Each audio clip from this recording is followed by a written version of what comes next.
We're in the culture rupture, the Colra Pod, the CRP, the Rod Pod, the culture rupture, the Rod Podcast. The Cool-RU Podcast. What is the roofing? Why do you keep saying the RU? What does RU mean? What cool? I don't know. It's funny. Cool-RU Podcast with Speedo-RU. Oh, Speedo-RU. Is that how Speedo-RU? I think. Okay. I didn't know about it. I didn't know it was pronounced that way. Anyway, yeah. how's it going? How's it going? What are you doing? What are you doing in Ireland? It's going good. I am currently, as we speak, as we were recording the latest episode of the Rodcast, I am animating at the same time. I'm animating the next episode of Punch Punch Forever. Wow, I thought you couldn't do two things at once. I thought you were following Richard Gille's step of not listening and animating at once at the same time. I'm trying my best, but I imagine I'm probably going to get very little done in terms of the animation for the next while. Okay, so if the next episode of Punch Punch Forever is like awful, I'm to blame. Okay. Anyway, there you go. Today we have Speedo. Today we have Speedo, creator of Jewish Vampire on Ice, Slender Man, Dora the Explorer, Please Die Pie, Oprah Gangbang Style, Gay Blade, that one's pretty good. The movie, Pac-Man Dies, Kiss La Kiss, Skater Die, Piranha 3DD, Bananas y las Padcamas, Gonzo SSM in a Nutshell, Baron Bunny Boo, Super Booby Greasy Warriors, Powerpuff Girls, but it's realistic. Another classic. Yu-Gi-Oh! And some other lesser creations. Wait, what was the realistic one? What was that? Are you throwing in fake cartoons? No, the Powerpuff Girls when they have no arms and feet. Oh yeah, it's realistic because they're not. I forgot about half of these cartoons that you're listing off. Yeah, you were just pumping them out. I think you forgot what you made. You're just like Akira Toriyama when they ask him, "Hey, what about this character?" Like, what? Yeah. So anyway, what you have to say for yourself? I was pumping them out every 2 weeks. It's insane in hindsight. It is. But now things have gone so. I've fucked everything up. I'm taking 8+ months to make one cartoon now. It's awful. I need to go back. to tweening, and the Grease era. The Grease era. Okay, we're gonna get into all of that. I have everything planned. I have everything in the list. We got the receipts. Anyway, obviously I think the main point of interest would be Punch Punch Forever. The best use of the PPF acronym since the great Poop Poop Fart. You know Poop Poop Fart, Speedo? Poop Poop Fart? I don't know about that. I thought you were Pee Poopido. No. That's a French animation. Poop Poop Fart is like this great musician on YouTube who plays classic JRPG tunes in really high quality and really original instruments. He's called that. That's the original PPF. So you inherited the will. Biting his style. You inherited the will of PPF with Punch Punch Forever. I ripped them off. Well, there you go. Anyway, before Sorry? I was just gonna say, are these actually good covers, or is he just recreating JRPG songs with fart sound effects? No. He's actually incredible. It's actually good. That's why it's weird that he's called Poop Poop Fart. That's the funny thing. Oh, I see. I see. So as you can see, it is the double entendre. Anyway, obviously we're gonna talk about PPF, but before asking stuff to Speedo-RU, I'd like to ask stuff to, hey guys, it's me, Speedo Sausage. Okay, so... Hey guys! Yeah, it's Speedo Sausage. He reverted back. Exactly. So, Lord Dump. So we met in 2012 in the AA group, where we were just uploading a bunch of crap to a shared YouTube channel. Dumbasses? Yeah, I think that was called. Do you still have stuff from that era, such as the cat dog cartoon? I believe you covered this on the John episode with the dumbasses. Yeah. But do you have the cat dog cartoon with the? Do you know the one I'm talking about? That one and another one, and I forgot the cartoons that I uploaded there. A Pokemon one, yeah. A Pokemon one. Okay, what was it about? Yeah, I don't remember. I think it was something to do with Brock. No, I think it was something to do with Brock couldn't open his eyes because he has a little, just single line for his eyes. But I don't even remember if that was the crux of the video. I can't remember what it was about. I think I've long deleted those videos. They're long lost media. No. Not even on Not even on the Newgrounds dump? I highly doubt it at this point.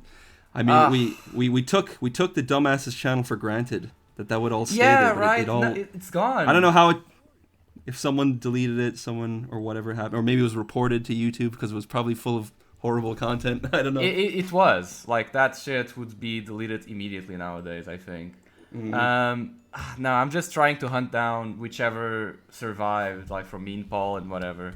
Anyway, so another thing that people don't know is that up until the Simpsons cartoon, you were just using a mouse. That's true. And even then, you could do like a whole cartoon in like a week or two. So how did you get the Sigma productive grind set back then? I have no idea. I was like 16 when I started, 16 or 17. Yeah, I know. And I mean, I knew I was drawing with a mouse on the computer for like years before, so I'd owned my craft, but I guess it's just because it was like so entirely, everything was tweened. I think that's the only reason why that's possible. And also I was just, I was in school at the same time, so I just come from school, and that's all I wanted to do was make a cartoon. So I just pumped every waking hour of the day that I had at home into making cartoons. I think that's the only way that I was able to pump out so much in so little time. 2 weeks for like a cartoon. It's insane. It's insane to me now. Did you get carpal tunnel? Not really. I think I've had more wrist trouble since getting a tablet. Wow. I need to go back to the mouse. I think that's the reason why I was so quick and so good. It was because it was the mouse. Yeah, it's like Lewis on Newgrounds. I think he still uses a mouse. I think he's always used a mouse. Do you use a vertical mouse at least? No idea. Just like a regular mouse with a tit pad to help productivity. Yeah. Must be. Yeah, that was insane, just pumping it out. But then you got the Cintiq and you start to draw really good on your Cintiq. But do you miss the mouse? Super good. No. I think I've tried at least like once or twice to draw with a mouse again. For some reason, I can't remember why. Maybe like my tablet just wasn't turning on one day. I was like, oh, I'll try and draw something with a mouse. I don't know, but I couldn't do it. I couldn't do it anymore. I've like lost the ability to do it. Damn. I have to relearn it. Just you completely respect the lost skill of the mouse.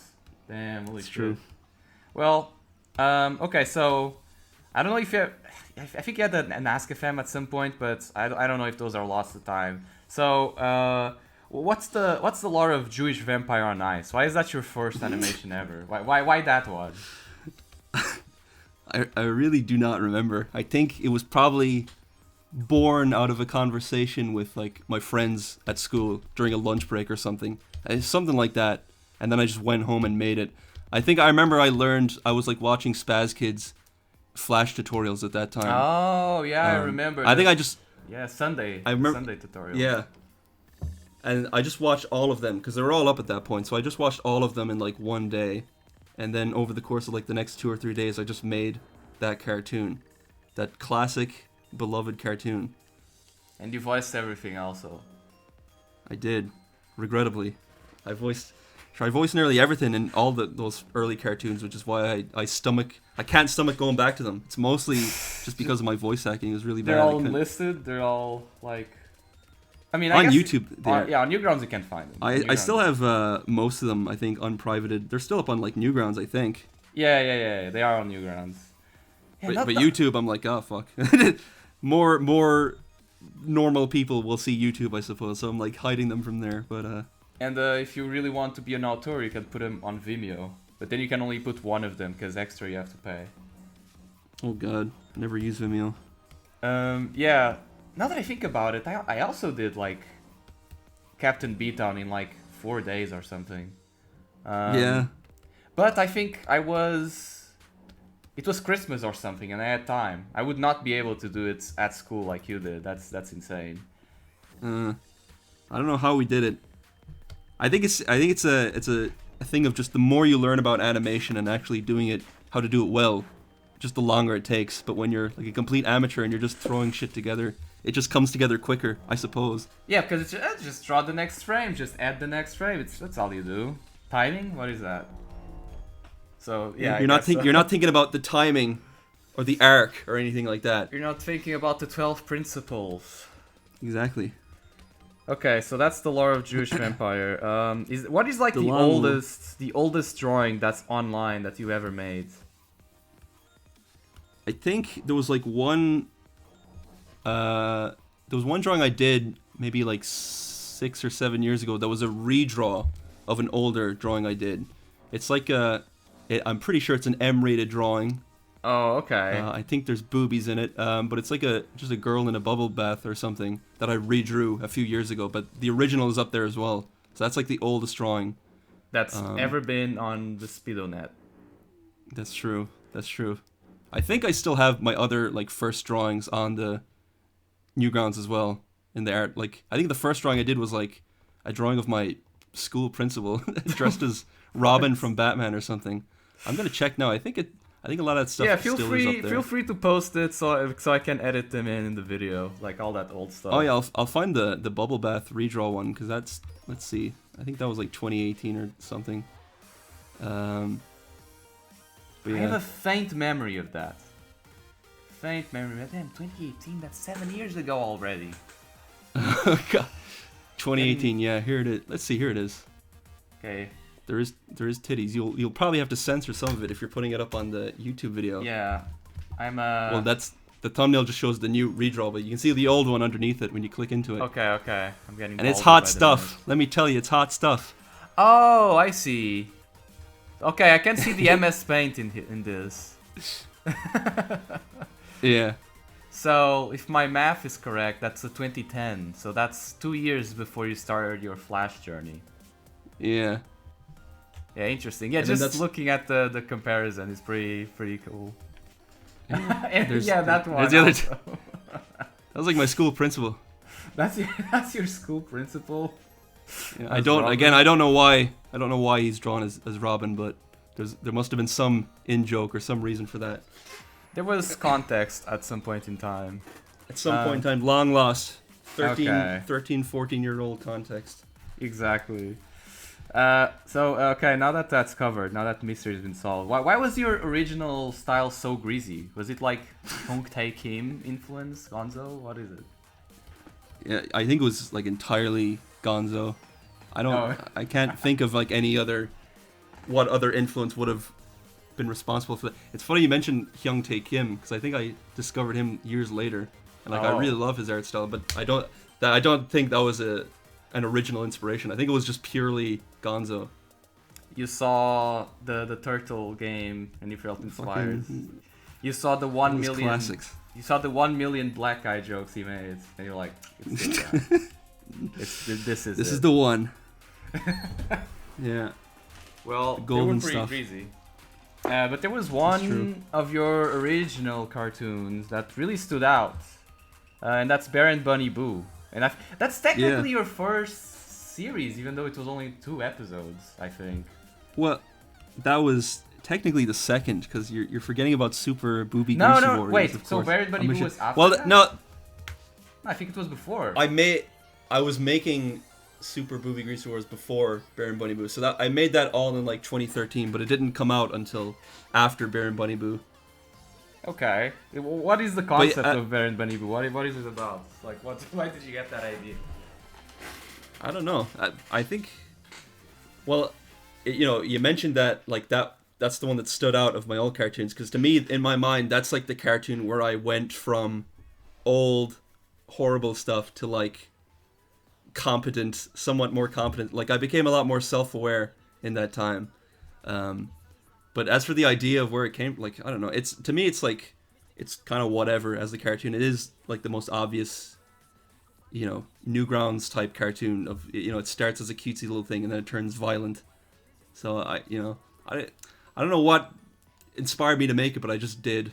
I do remember when I was seeing that. Yeah, exactly. I saw like a big jump in progress for the first time in a while, because you looked at the Colosseum in the fight scene and they were like, oh, that looks like an actual background. Oh, that looks like an actual transformation in an anime, kind of. So yeah, like you said, it's like a transitory period. Was that already with the tablet though? Yeah. Okay. I think it was the end of 2012 was when I got the tablet. So. You got it for Christmas? Yeah. So some of those 2013 classics, like the aforementioned Powerpuff Girls one, I think those were still made with a tablet as well. Oh. I thought the Simpsons one was the first. Jeez, I can't remember. I feel like Please Die Pie. I think either that was the last thing made with a mouse or the first thing made with a tablet. I feel like that was that I think that was the last one made with a mouse, and then whatever I made after that might have been the first thing with the tablet. Okay. I think. New information. Trying to rewrite the history books. Okay. Anyway, why the big schnoozes on the girls? It's like you like Lois Griffin. The schnozzes? Yeah, the schnoozes. Must have been inspired by Lois. I don't know. I always liked. Listen, I mean, to be real, I always liked those kind of. I think the actual term is aquiline noses, or something like that. Roman type noses on ladies. Oh, okay.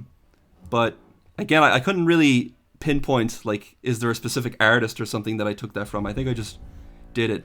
But after a few years of everyone talking about how big the noses are, I started kind of shrinking them down a little bit. I think the noses are a bit more tasteful on my current drawings. But I don't know, maybe... I do like the big noses too. I like the Cleopatra. I do too. I still like them, but I don't know. Maybe I've lost a bit of my iconic Speedo style by reducing the noses. Maybe I need to go back as well to the bigger noses again. Yeah, exactly. Just throwback style, and it becomes immediate. Everyone's like a Ganondorf girl. Is Flapjack still like a big influence on you, would you say? Oh yeah. Flapjack was always, it was like one of the major early things that made me want to, like, okay, I want to start animating, was because of Flapjack. I rewatched it for the first time in like years, just like last year, but I don't rewatch it or reference it too much nowadays, but certainly early on it was pretty constant, pretty major influence. I think it's interesting because that one is already kind of too late for me when it comes to Cartoon Network. Yeah, it was for me as well. Like, I was like 14 or 15 when it was on. So but still, I think it's one of those cartoons that you can just kind of watch at any age, really. Yeah. It's in the same it's really realm insane. as like a Ren and Stimpy type stuff. Exactly. I was just gonna mention that. It's really insane on the very much the realms of Ren and Stimpy. Like, holy shit, the amount of faces. The amount of faces that they have in that cartoon. Yeah, I can see the influence. But why do you hate Lisa Simpson? Why the hate? Huh? Why do you hate Lisa Simpson? Oh, why do I hate Lisa Simpson? Yeah. I don't know. She's a preachy little bitch, and she had what was coming to her when I killed her off, officially. Yeah. Well, a lot of people miss that character, but I guess you're happier now. Lisa? Yeah, they missed her since you killed her. I think she's kind of in the same category as like Brian Griffin in Family Guy, where it's the kind of the voice of reason character, the preachy little voice of reason. But I think Lisa's just a bit more annoying because of her voice. But yeah, although ironically, with when it came to Punch Forever, when I was like talking to the Japanese voice crew, like the main guy that organizes the voice actors, and we can talk a bit more about that later. But yeah, that's literally one of my questions. For the first episode, when I was like getting what type of voices I want the characters to have, I sent them the Japanese dub of Lisa Simpson as a reference for Gogo's voice, because her voice actress in Japanese is kind of a little bit of a nasally voice that did sound fitting for what Gogo would be. Oh, okay. So even though I hate Lisa Simpson and she sucks, she is in some way a sort of inspiration for Gogo, at least her voice. Damn, I knew I found something in there. Okay. An interesting thing is that you animated Moist Critical before anyone knew what he looked like. Yeah. Didn't he afterwards tell you that he wanted to be an animator? What would it be like if both of you had like switched careers and he was the animator guy and you're like the reacting guy? I can't remember. I remember he DM'd me on. This is back when YouTube had DMs, and I remember he did send me one after I made that cartoon. I don't think he said he wanted to be an animator, but he did say he like wanted to be a voice actor. Oh, okay. So I think is what he told me. I think it was that, and I think he maybe had talked to me about like doing more animations with him voicing it or something like that. But yeah, something like that. It's pretty interesting. You made the dude look like super shady at the time. This is back when I made that. There was like one when you looked up like critical real face or whatever on Google. There was like one image of this guy who now we know is clearly not critical, but it was just this random guy with like shades and a brown beard, and I kind of like vaguely copied what he looks like just in case that's the real critical. I kind of I gave him like a little brown tufted beard or something based on that one guy that showed up in Google Images, but it's a 50-50 chance. Yeah, exactly. And it's funny that like that kind of became the sort of semi-official design for critical. I remember Planet Dolan, they had critical voice in one of the episodes, and I think it was Vim Homeless, that drew him like that as well. And other people made fan art of critical, again kind of based on that design before he did the actual face reveal. Yeah, that's so interesting. Damn, that's the original. That's the OG. The real one is fake. The current one you're seeing is an not imposter. the real one. Exactly. It's like the Paul McCartney is dead. The real one's dead. Anyway, before Punch Punch Forever, there was Super Booby Greasy Warriors featuring Clyde. Exactly. It was your first series, and you did it entirely by yourself for the now deceased Machinima. And it's as far as I know, it's gone from everywhere, but it lives through the Spanish dub only. Oh, there you go. Yeah, there is re-uploads of it. I think there's the English original is re-uploaded. Yeah, I'm pretty sure. I just think it's funny that the Spanish dub is like the most viewed one. It's like the official one. But even in that series, if I remember correctly, it was meant to be another one. Because I remember you made an anime parody animation with similar characters, where there's a guy that's nose bleeding until he fills the entire pool with blood and dies. Oh, no, that was something completely separate. Oh, really? I don't remember why I made that one, the nosebleed one. And I remember I never uploaded it on my main channel for some reason. But yeah, there was a different like original. The first thing that before I made Super Ruby Grease Wars, when I was commissioned by Machinima, the original thing was like a, funnily enough, it was like a fighting tournament thing, like Punch Punch wound up being. But like the original concept was more of like a video. It was like, because it was for Machinima, so I thought it has to be kind of like a video game parody thing. So originally it was original main characters, but each episode they'd fight like an actual, like Ryu from Street Fighter or whatever. From like actual fighting games. So that was the original concept. It took, I spent like 8 months on it, and then the entire first episode corrupted on me, and I was like, fuck. So I just kind of scrapped it all. And in the like few months I had left on for the contract to submit it, I shat out Super Booby Greasy Warriors instead. You shat out like in the moment, next day. And because, the Machinima guys didn't really give a shit, what I gave them, just as long as I gave them something. They didn't care that it wasn't video game related or whatever. So was it in the Happy Hour era? Yeah, I think it was on Happy Hour, I think. Yeah, and it did well enough. We did some stuff for Media Overload Billion, and they would accept just kind of whatever. But that was also Spaz Kids. He did like a series where he's gonna do the Fixing Perfect. That was for Happy Hour, I think. Wait, it was like it was like a pilot that he did. And it's he did a pilot with the time traveling guys. Was that it? Yeah, where they went back and there was like Hitler or something. Yeah, like a summer camp. Yeah, that was it. I think that was for Happy Hour. Yeah, Fixing Perfect. No, I remember. Yeah. Now all of that is dead because Machinima is dead. Yeah. We killed it. I killed it with that stupid... Media Overload Billion episode 3 is never coming out. I think I literally killed it, Sean. Because I didn't know what to do, so I asked. It was an Assassin's Creed parody, so I asked Peter to write the script. Yeah. And I like that. I always liked that the name of Media Overload was like clearly just like ripping off $1 Million Extreme. Oh yeah. Also that Media Overload Billion.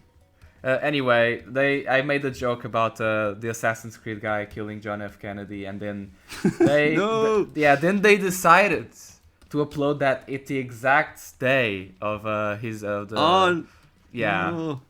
And they got a lot of time. flack for that. So maybe that was the arrow in the Oh knee. no.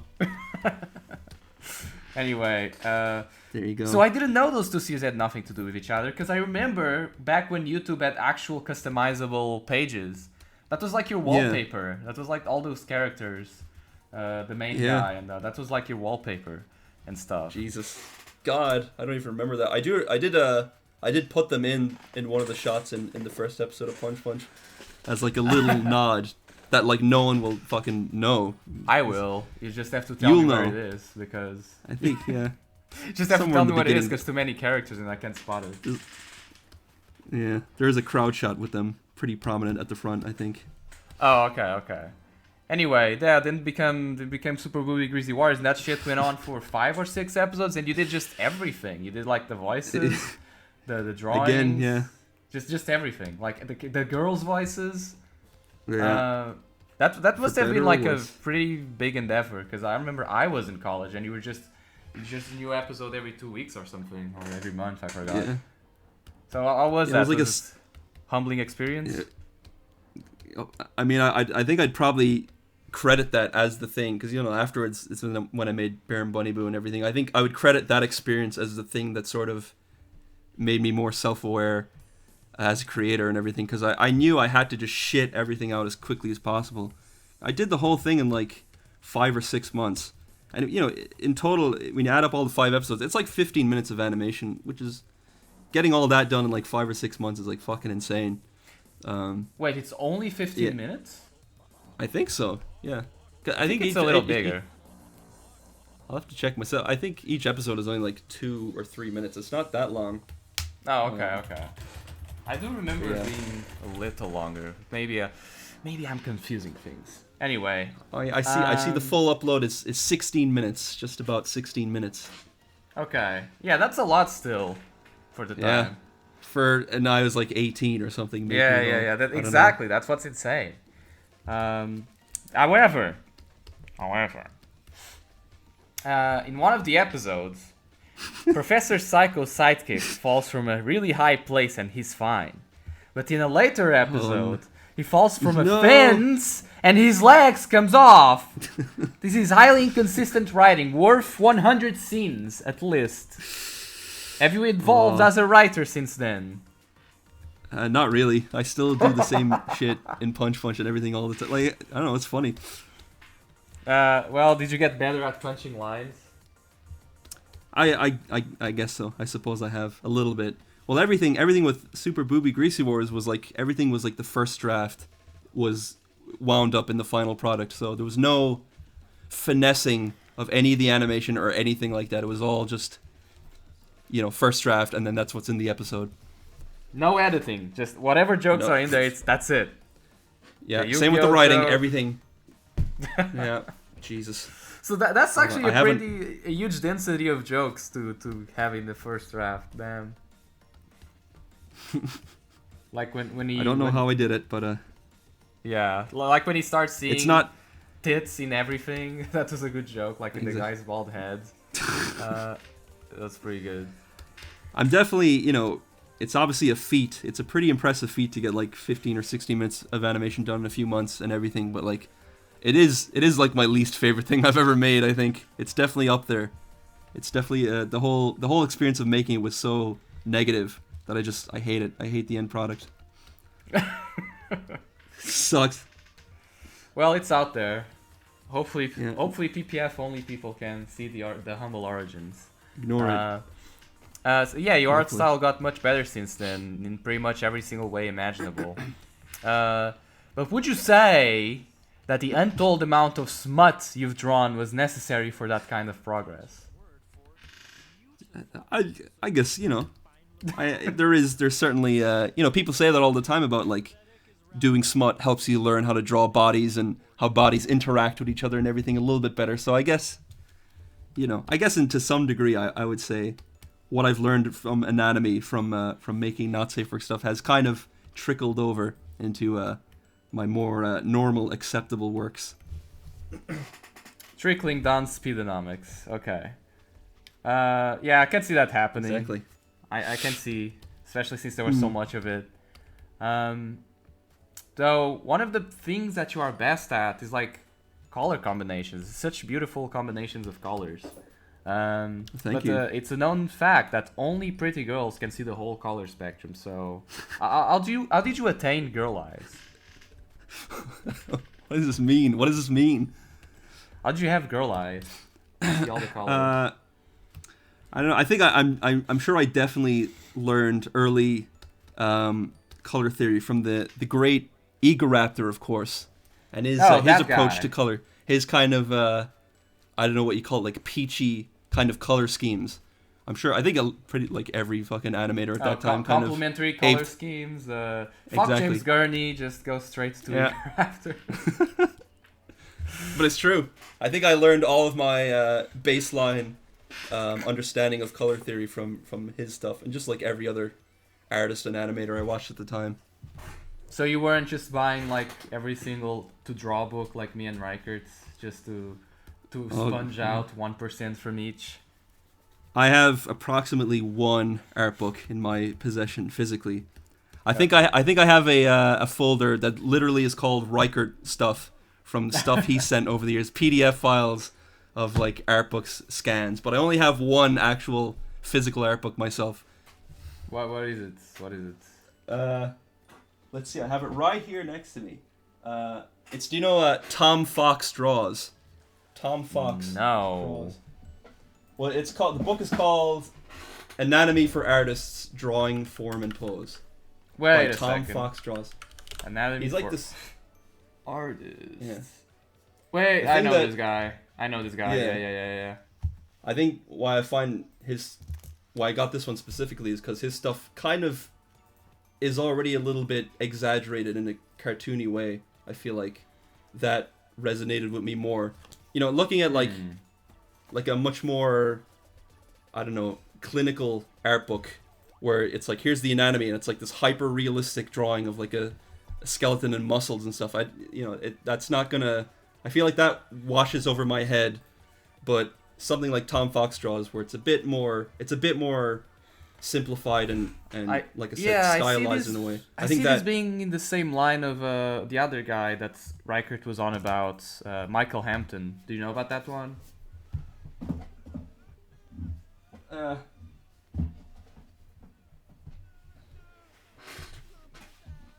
Hello. I think you're cutting out. Yes, I said I was looking at these pictures and it reminded me a bit of Michael Hampton. Do you know about that one, that book? I'll have to look it up there, but I think. But yeah, these Tom Fox Draws, I can clearly see it's very simplified, very based on just simplified stuff, but at the same time reaching all of the form. Yeah. Honestly, this is cool. This is some Kim Jong fuel. Yeah. Yeah, this is cool. I like it. You have good taste. Thank you for my one art book. Thank you. So, what happened to Hyper Action Emergency Squad? Oh, baby. That's another classic. That one, I did too. So that was another original series that I was trying to do in that was like 2015 or something. A little group of. I think the main problem with that project is I just never really had a strong focus on what it even was, because it was about this group of like vigilante doctors and nurses, but like I remember the episodes that I was writing for it and like doing storyboards for it, they were just fighting people. It was just fighting crimes. It was like a superhero group. I don't know. I think there was a decent concept behind it, but I just had a hard time. I clearly just wanted to make something with fighting and people fighting each other. So, I don't know. Yeah, I made a few different attempts at like a pilot for it. There's a few storyboards and a few animatics lying around for an attempt at episode 1. I don't think I've seen a full animatic for this one. If you can share, that would be cool. I'll send it later. I gotta dig for them. I think they're somewhere, possibly in the Newgrounds dumper somewhere. But yeah, there was like at least two proper attempts at a pilot, and the first one was just like, I think, kind of the most basic joke where it's like, because obviously they're all incompetent. So like, there's a guy that like bangs his knee or something off a table or something, and so they come rushing in, and they're all trying so hard to help him that they all wind up like hurting themselves and taking out like a hacksaw to try and cut off his leg for some reason. So they're just completely incompetent. But I was like, this is, it's okay. But then I scrapped it and I took another stab at it. But then the second time was when it just became this like fighting thing. And it was just, yeah. I think the main issue with that concept is I just never could figure out what the hell it was supposed to be. And it just kind of fizzled away. So that was very short-lived. There's not much to the story of Action Emergency Squad. But there you go. Well, it's Hyper Action Emergency Squad. Oh, I don't even remember the name properly. So. Yeah, you also did a few music videos. 3 for Snail's House, 1 for the Wieners, and That's 1 true. for Wave Racer, if I'm not forgetting anything. Yeah. The first Snail's House went insanely viral, whereas Wieners was more like of a cult thing.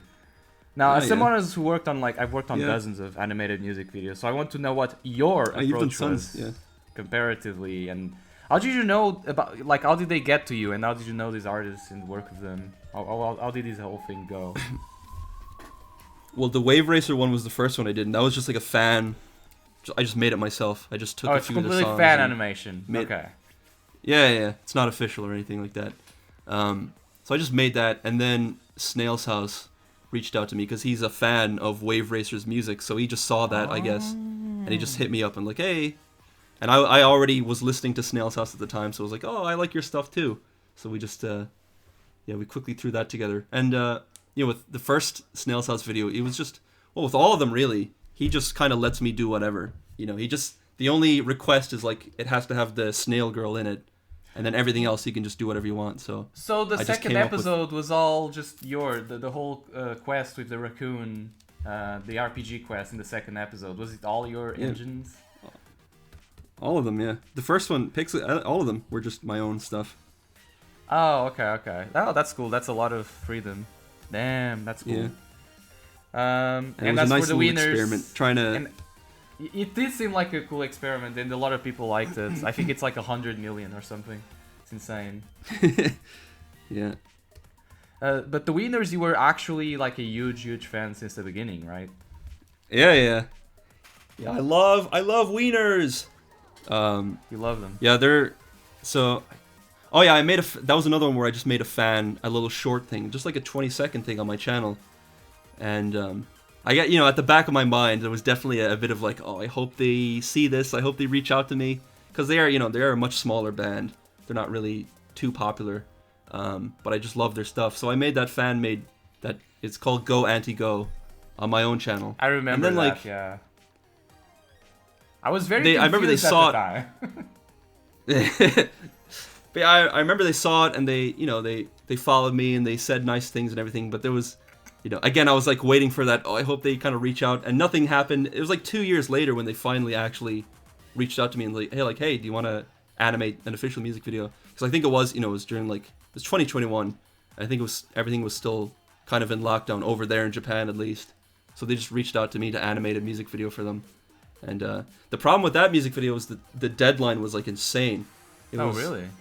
It was like, it was supposed to come out in like the end of August, and they reached out to me at like the end of June or something. It was like a month and a month and a half or something to make a 2-minute music video.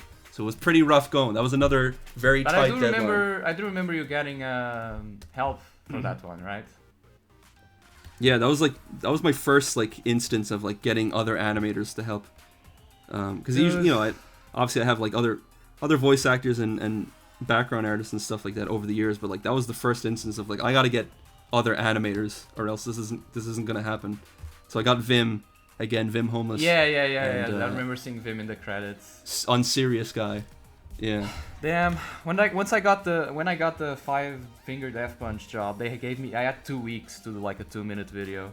It was, Jesus yeah, Christ. it was death. It was death. A lot I also had like a cavity, so I was going to the dentist every other day. It was actual complete pain to make that. I think some of these musicians just don't quite understand, the. No, and they'll progressively not understand, because it's like, wait, why can't you do it in one day? Because AI. Yeah. So it's gonna progressively get worse. Yeah. Well, there at least you got a bunch of really cool music videos done. Oh yeah. In Yu-Gi-Oh, which I think is your most popular cartoon on your channel. Yeah. On mine, yeah. So what was the and this is a sequel to Reichert's podcast, I guess. Was the four-legged X Rodia really like Reichert's friend idea? I listened to I listened to both episodes of the Rodcast attentively. I don't remember, but I mean it's entirely possible. It probably did. Because he had that memory very specifically in mind. I was like, what? Exact. And also in the John episode where he talked about how he did voice lines for my Skate or Die video, I also don't really remember that. I remember there was another voice actor other than John who I also had to cut from the episode because his voice lines were also just really bad quality. But I don't remember cutting John. I don't remember asking. But I mean, it must have happened. It must have happened. And I've blocked it from my mind. Well, if it wasn't used. Like, I just like the idea of getting like a recording, and it's just like fucking nonsense. Exactly. And then what I do remember with the Yu-Gi-Oh video is I forgot to credit you. I forgot to put you in the credits, and I was like, fuck no. So I think you're the first thing in the description. The first thing is Rod. Yeah. Voice of Exodia. Or like the first or second thing. The most powerful one. Power level. Exactly. Top billing there in the description, but I apologize, Rod. I apologize for getting you. Dude, I apologize for cutting John and not crediting Reichert's friend. I'm atoning for my sins. One thing that still hasn't been done to this day is that Spaskit still hasn't credited me for Power Trip. I did like most of the backgrounds for that thing. 1 second.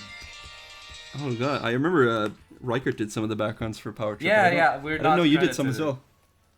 We're not credited, but it's okay. It's been too long. Who cares?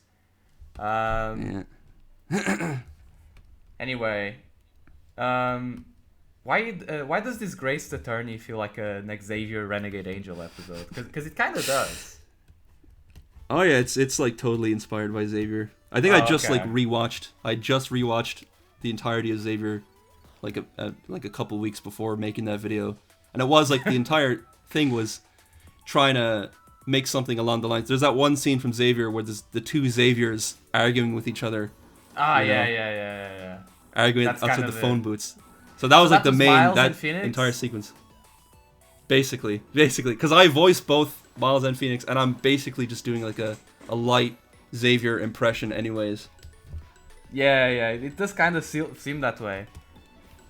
I think at one point you just spill it out and you actually do Xavier's voice. Yeah, straight up.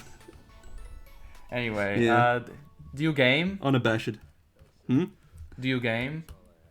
I game a little here and there. I'm trying not to, because I feel like I would say definitely I'm a bit behind with the third episode of Punch Punch, so I'm trying not to game these days. But generally, my notion of time has been completely corrupted. So when did the second one come out? That was I think June last year. So it's kind of coming up almost a year now in a few months, which is a bit scary. Wow, really?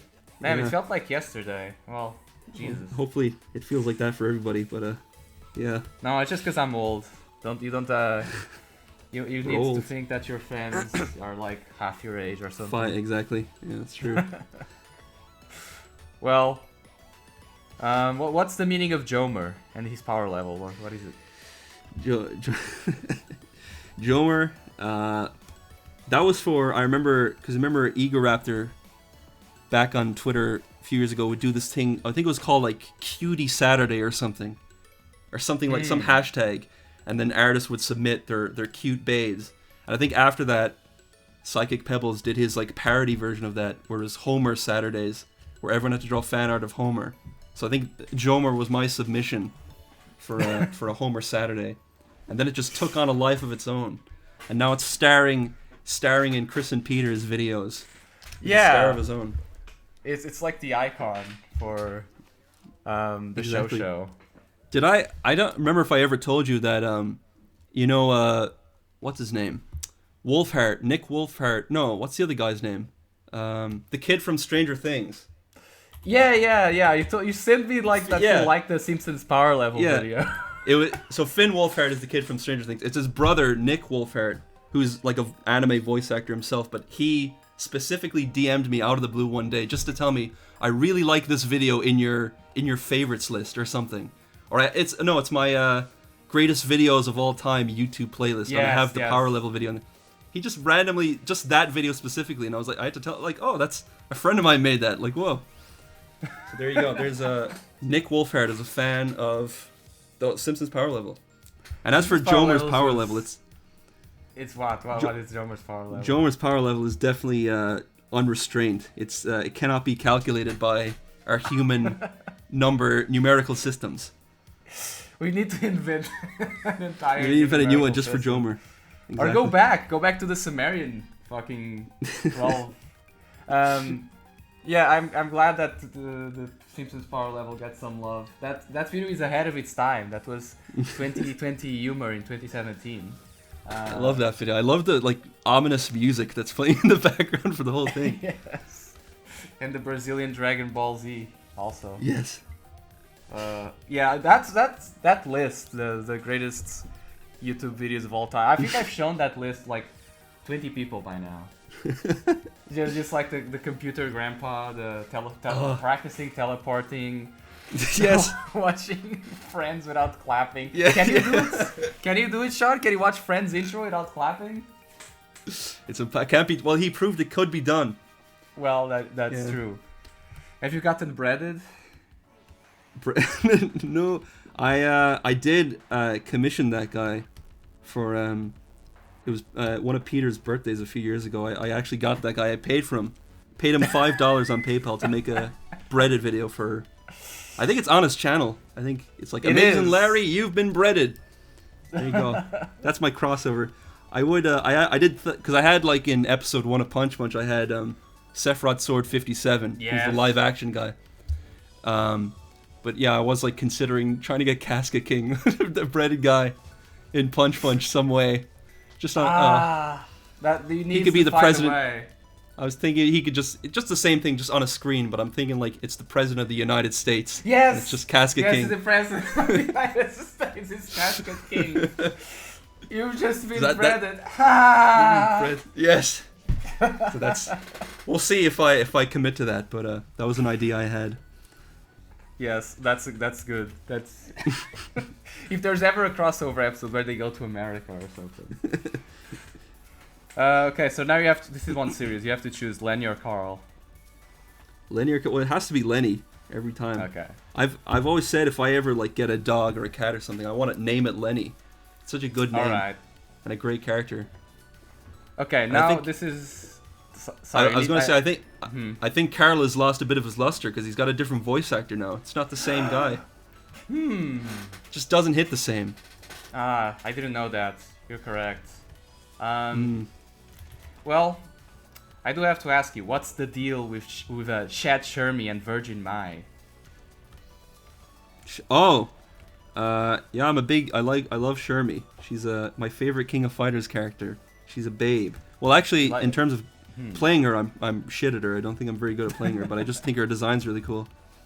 So you like and,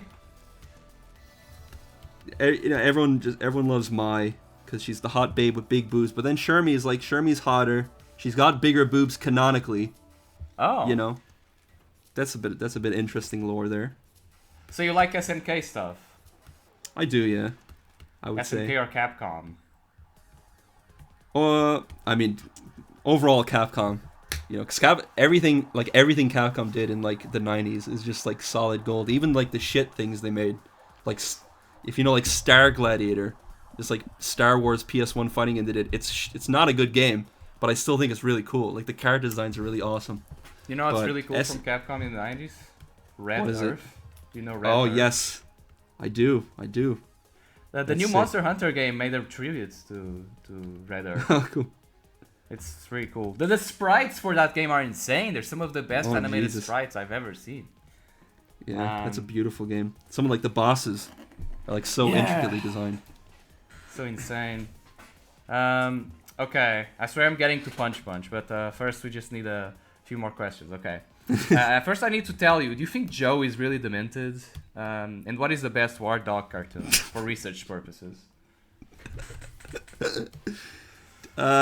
The answer for your first question, I feel, will be cut from the podcast. The second question, what is his best cartoon? What is the best Wardog cartoon? Oh, Jesus. I think it might have to be the entire Magic Jizz series. The entire... Damn. I love that he keeps re-uploading them as like complete movies. Exactly. He'd have like three re-uploads of the same cartoon on his channel. It's just as to have all these different versions, kind of like Blade Runner, Star Wars. I also like how he just has to change the name, like Justice Bags. He can't say the other words anymore. Yeah. Yeah, I love Magic Jizz episode 3. That one is incredible. Yeah. That one is a saga. I know. I do. Of course, I have a soft spot for the Pokemons. Yeah. That was so crazy, man. Because that got viral, but then he got it all taken away. It was all to the dumpster.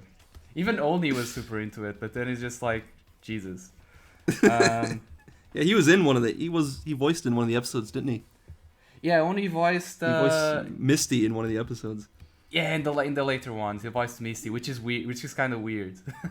Yeah. Misty. I think. Yeah, this may or may not be cut from the podcast. I don't know, but yeah, there's a layer of people not. I think it's the same for us, where we didn't quite understand how ironic the cartoons were. To be honest, I still kind of don't. I still don't. I'm sorry. Poor old Joe. I just like Joe, and I think a whole documentary should be made about Joe. And I'm not joking. I'm not making this up. His cartoons are, no matter what, they're like infinitely rewatchable. They're like so good, no matter what. Yeah, they're so fucking funny. No matter how ironic or not ironic they are, Look, there's like 3 documentaries on Emily. I have to do a documentary on Joe. That's just destiny. That's true. The video essays. Yeah. So after that, we can do a Sergio Show marathon. I don't think I don't think I could quite stomach that as well. There's like 400 episodes of that to get through. Yeah, right. He's still doing it. He's still going. You gotta give props to him though. He's committed to his baby, his project. He really is. I wish I could have his powers. Do you still use Flash 8? Because for the longest time you were like a Macromedia power user instead of like an Adobe slob. I do still use Flash 8 for the most part. Well, so with at least with Punch now, and some of the naughty animations I was making over the last few years, I do the rough animation in Flash because it's just so convenient. But then I do the cleanup in Clip Studio Paint. Okay, I see. That makes sense. But yeah, so I'm still... For some reason, like really good animators use Flash 8. Like Waylon uses Flash 8 for all his stuff. It's insane. Yeah, I don't. I feel like Flash 8 and CS3. For some reason in my mind, those are just like the 2 most like solid versions of Flash. It's well, I completely jumped into TV Paint, and I don't think I can look back. I think TV Paint is the master race. I might have to check it out at some point properly. I can teach you. I can show you the way. The thing is, that shit is paywalled as anything has ever been. Like, oh god, you can't pirate it at all. And it costs a bunch.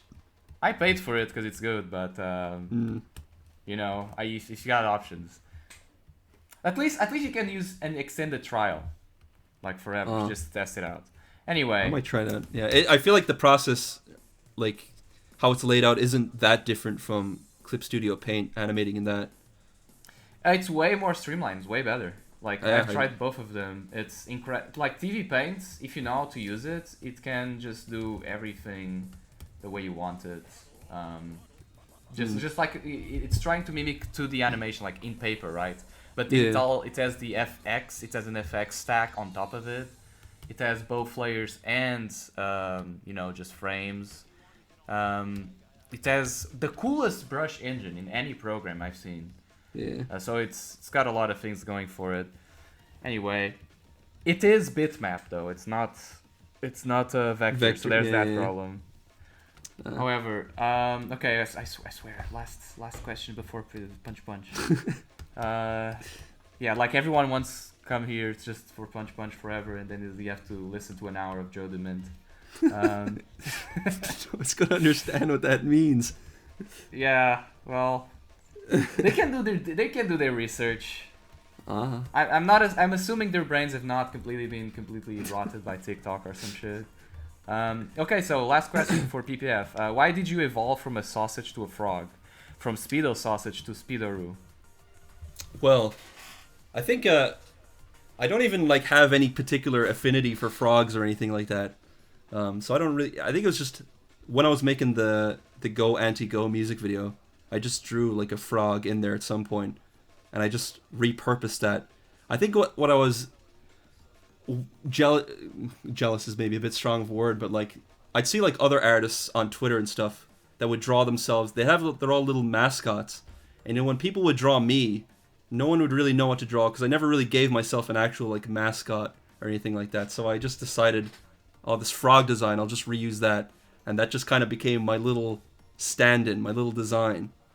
So I don't know. No great story there. It's interesting because he did had like a fan art competition or something before. But, yeah, like nobody knew what to do. So I would just draw sausages. Exactly. Just drawing a big which is quite a putrid mascot to have, so made sure to put an end to that. But you did have like a girl saying Speedo sausage at some point. Yeah. Remember? I did. Some of my old profile pics were like original girl designs, but they're just, I don't know, they were a bit cringe, I suppose you'd say. Cringe? I don't know.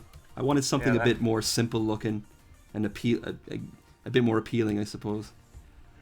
Yeah, I like the frog. Frogs are popular on the internet. I bet there's a reason for that. Okay, so Punch Forever, God King of Indie Animation Renaissance. What people don't know is that it was meant to be a game. It's true. Now, so people in the back would know, what type of game would it be and why did it end up being a series instead of a game?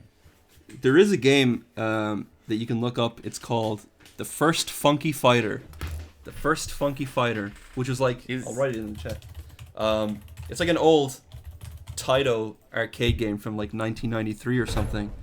And if you look it up, it's basically just like whack-a-mole or something. The screen is divided into 9 squares and like monsters pop up, and you have to press the corresponding button to hit them. So it was just going to be like that, is basically like a spiritual successor. And I was going to throw, but make it a bit, because that game's quite simple. It's only like 10 minutes long, the actual game. So I was just going to take that idea, embellish it a bit more, add cutscenes, and that's where I had ideas for like, I'll make it, like an old anime and make it dubbed in Japanese and have it VHS filter and all that. So all the kind of aesthetic decisions behind Punch came when it was a game. But yeah, I mean, it reached a point when I had the idea to make it a game for years, and I decided, when I'm finished all these music videos and things that I have to do, I'll sit down and actually make the game. But the problem is I don't know anything about making a game. So Didn't when you it came time, college for coding? I did, but like I was. Well, the main thing I was going for was like just digital graphic design and stuff like that. But part of the course, and maybe it's just because the course I was doing was in the middle of nowhere in Ireland. It was just kind of a shit put together course. So there was like a software engineering component to it that you had to do for the first year at least. And I did it, but I was just no good at it. So none of that information stuck with me. But okay, I see. Yeah. So when it came, when it came time to like, okay, I'm gonna actually make the game. I don't know how to code myself, so I'm gonna reach out to somebody. And I did actually, I think we did talk with Reichert briefly. You know, I think he threw out the idea offhand, like, you know, we could make something like that in RPG Maker, but yeah, we didn't really pursue that idea any further. And I just kind of gave up on the idea pretty quickly when I realistically had time to do it. I was just like, fuck it, I don't think I can do this, or I'd have to pay someone, you know, possibly even for a relatively simple game like what that would have been. Yeah, in the end I was just like, how could I bring this idea to life in a way that would make me happy to make it? And obviously that's just making an animation, so I just quickly turned it into a series again. Yeah, well, maybe that was the way to go. Maybe Probably. Go-Go is becoming the first funky fighter. Exactly. That's what she is becoming throughout the show. Like, Luffy wants to be king of the pirates. She wants to be the first funky fighter. The first funky fighter. There you go. I think the idea I would have, like, because like this is around the time, you know, the game Helltaker. That's like the game with all the girls and demons in suits and everything. It was going to be something like that, where like I put up the game for free on Steam or something. But, you know, and maybe that would, I don't know. Who knows? It could have flopped horribly, and it would have been a tremendous waste of time. So I guess in the end I made the better decision. Well, I'm pretty sure you'll get enough merch to fund the entire rest of the series. Oh yeah. Did you stop? Okay, so you did stop eating too many cheese, so you're actually animating episode 3. That is true. It is in production. And how many episodes are planned? I don't really have. I just want to keep making it as long as I can. There's no like. It's not. The problem with Punch Punch is I feel like I've kind of shot myself in the foot a little bit by having kind of story elements from one episode to the other. Like episode 1, there's like at the end, it's like obviously implied that the No is the evil emperor's daughter. And then in episode 2, I felt like, I have to address that and get it out of the way. So I did. And it kind of leaves on a cliffhanger of, you know, Mama revealing it to No that he's your dad. So now in episode 3, it's like, I kind of have to address that now. The entire idea for Punch Punch was supposed to be like a purely episodic thing.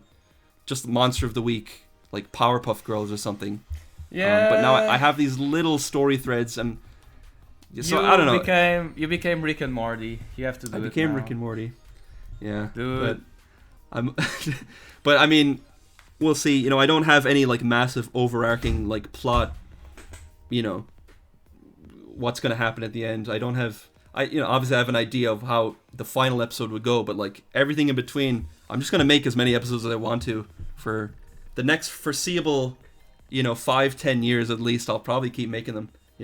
As long as I enjoy it. Wait, do you think the planet has 10 years to live? Oh, you're right. I forgot. We're all doomed. We're all doomed. Yes. Anyway, do you think... Oh, actually, why doesn't PPF appear in the search results? That's a thing. Oh, yeah. Like the first episode doesn't appear in the search results. I think the second one, too. It's really weird. Yeah, I feel like So yeah, you search it on YouTube, Punch Punch Forever, it doesn't show up. Other things show up, like people's fan dubs of it show up, and reaction to it show up, and the theme song shows up and all this stuff, but the actual episodes don't. Never able to figure out why. And I've talked to many people behind the scenes, many other, even like big YouTubers that are like, have connections, or like, hey, I can try and help you with this. Which is really nice of them, but unfortunately, fucking nobody's been able to help me at all. I've talked to so many like YouTube agents and in emails and stuff like that. And what's so frustrating about it is that some of them, predictably, a lot of the people I talk to from YouTube are just kind of, it's like a blank wall. They just lead me nowhere. It's like, oh, how about you try changing the tags or something like that, which doesn't fucking do anything. But there has been a few instances where I talk to people, and even they acknowledge, from YouTube's side, they acknowledge, that is weird that it isn't showing up, but they're still not able to help me. So, I don't know.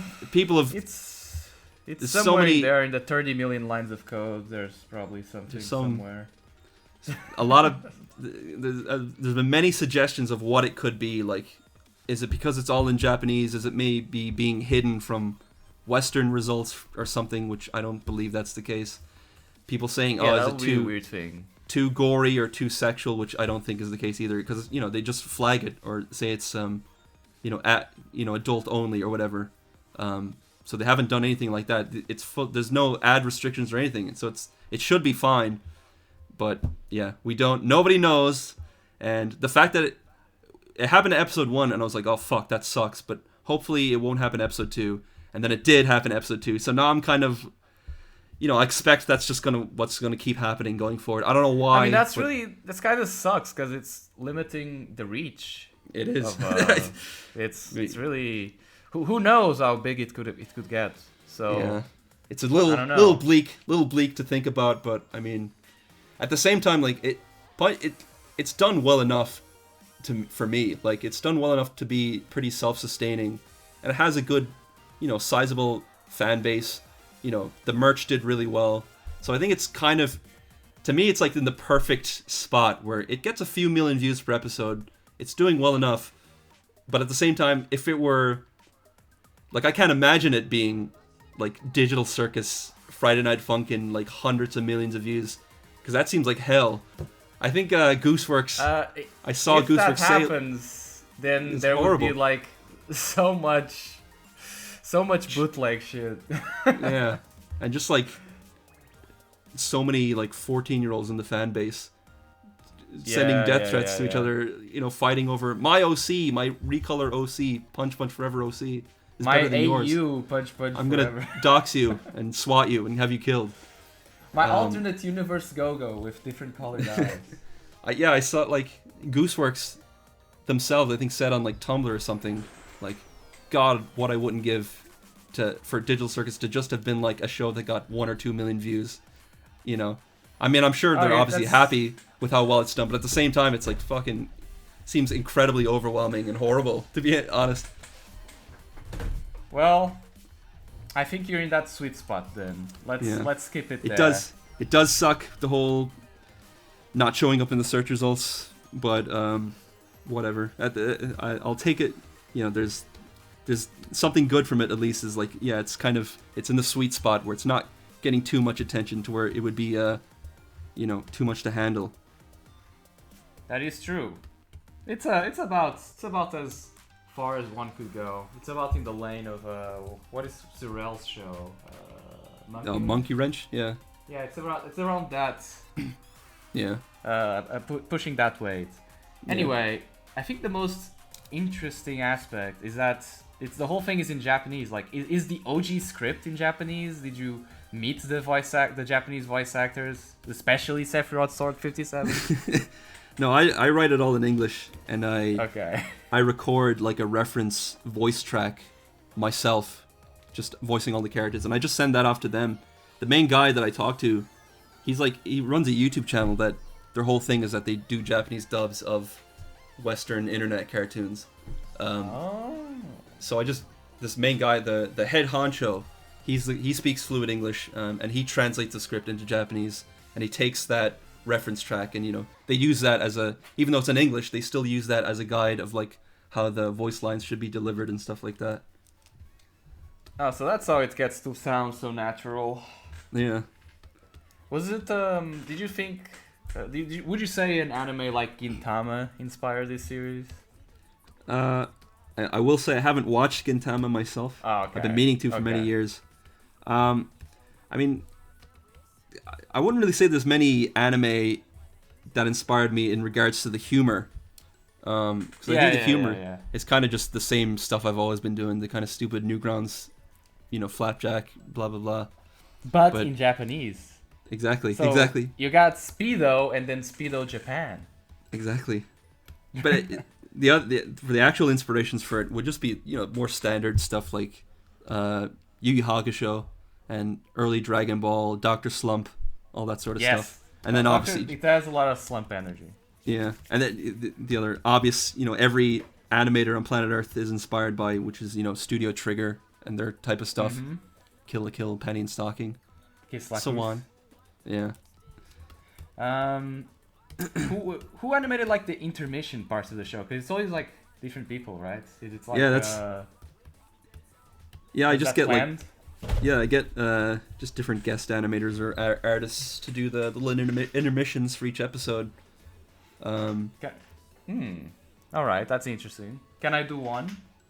Possibly. Who knows? There's we'll have to see. I have some pretty interesting ones in the future. Maybe episode 3 is pretty standard, but I have some pretty interesting ideas of who I want to contact for episodes after that.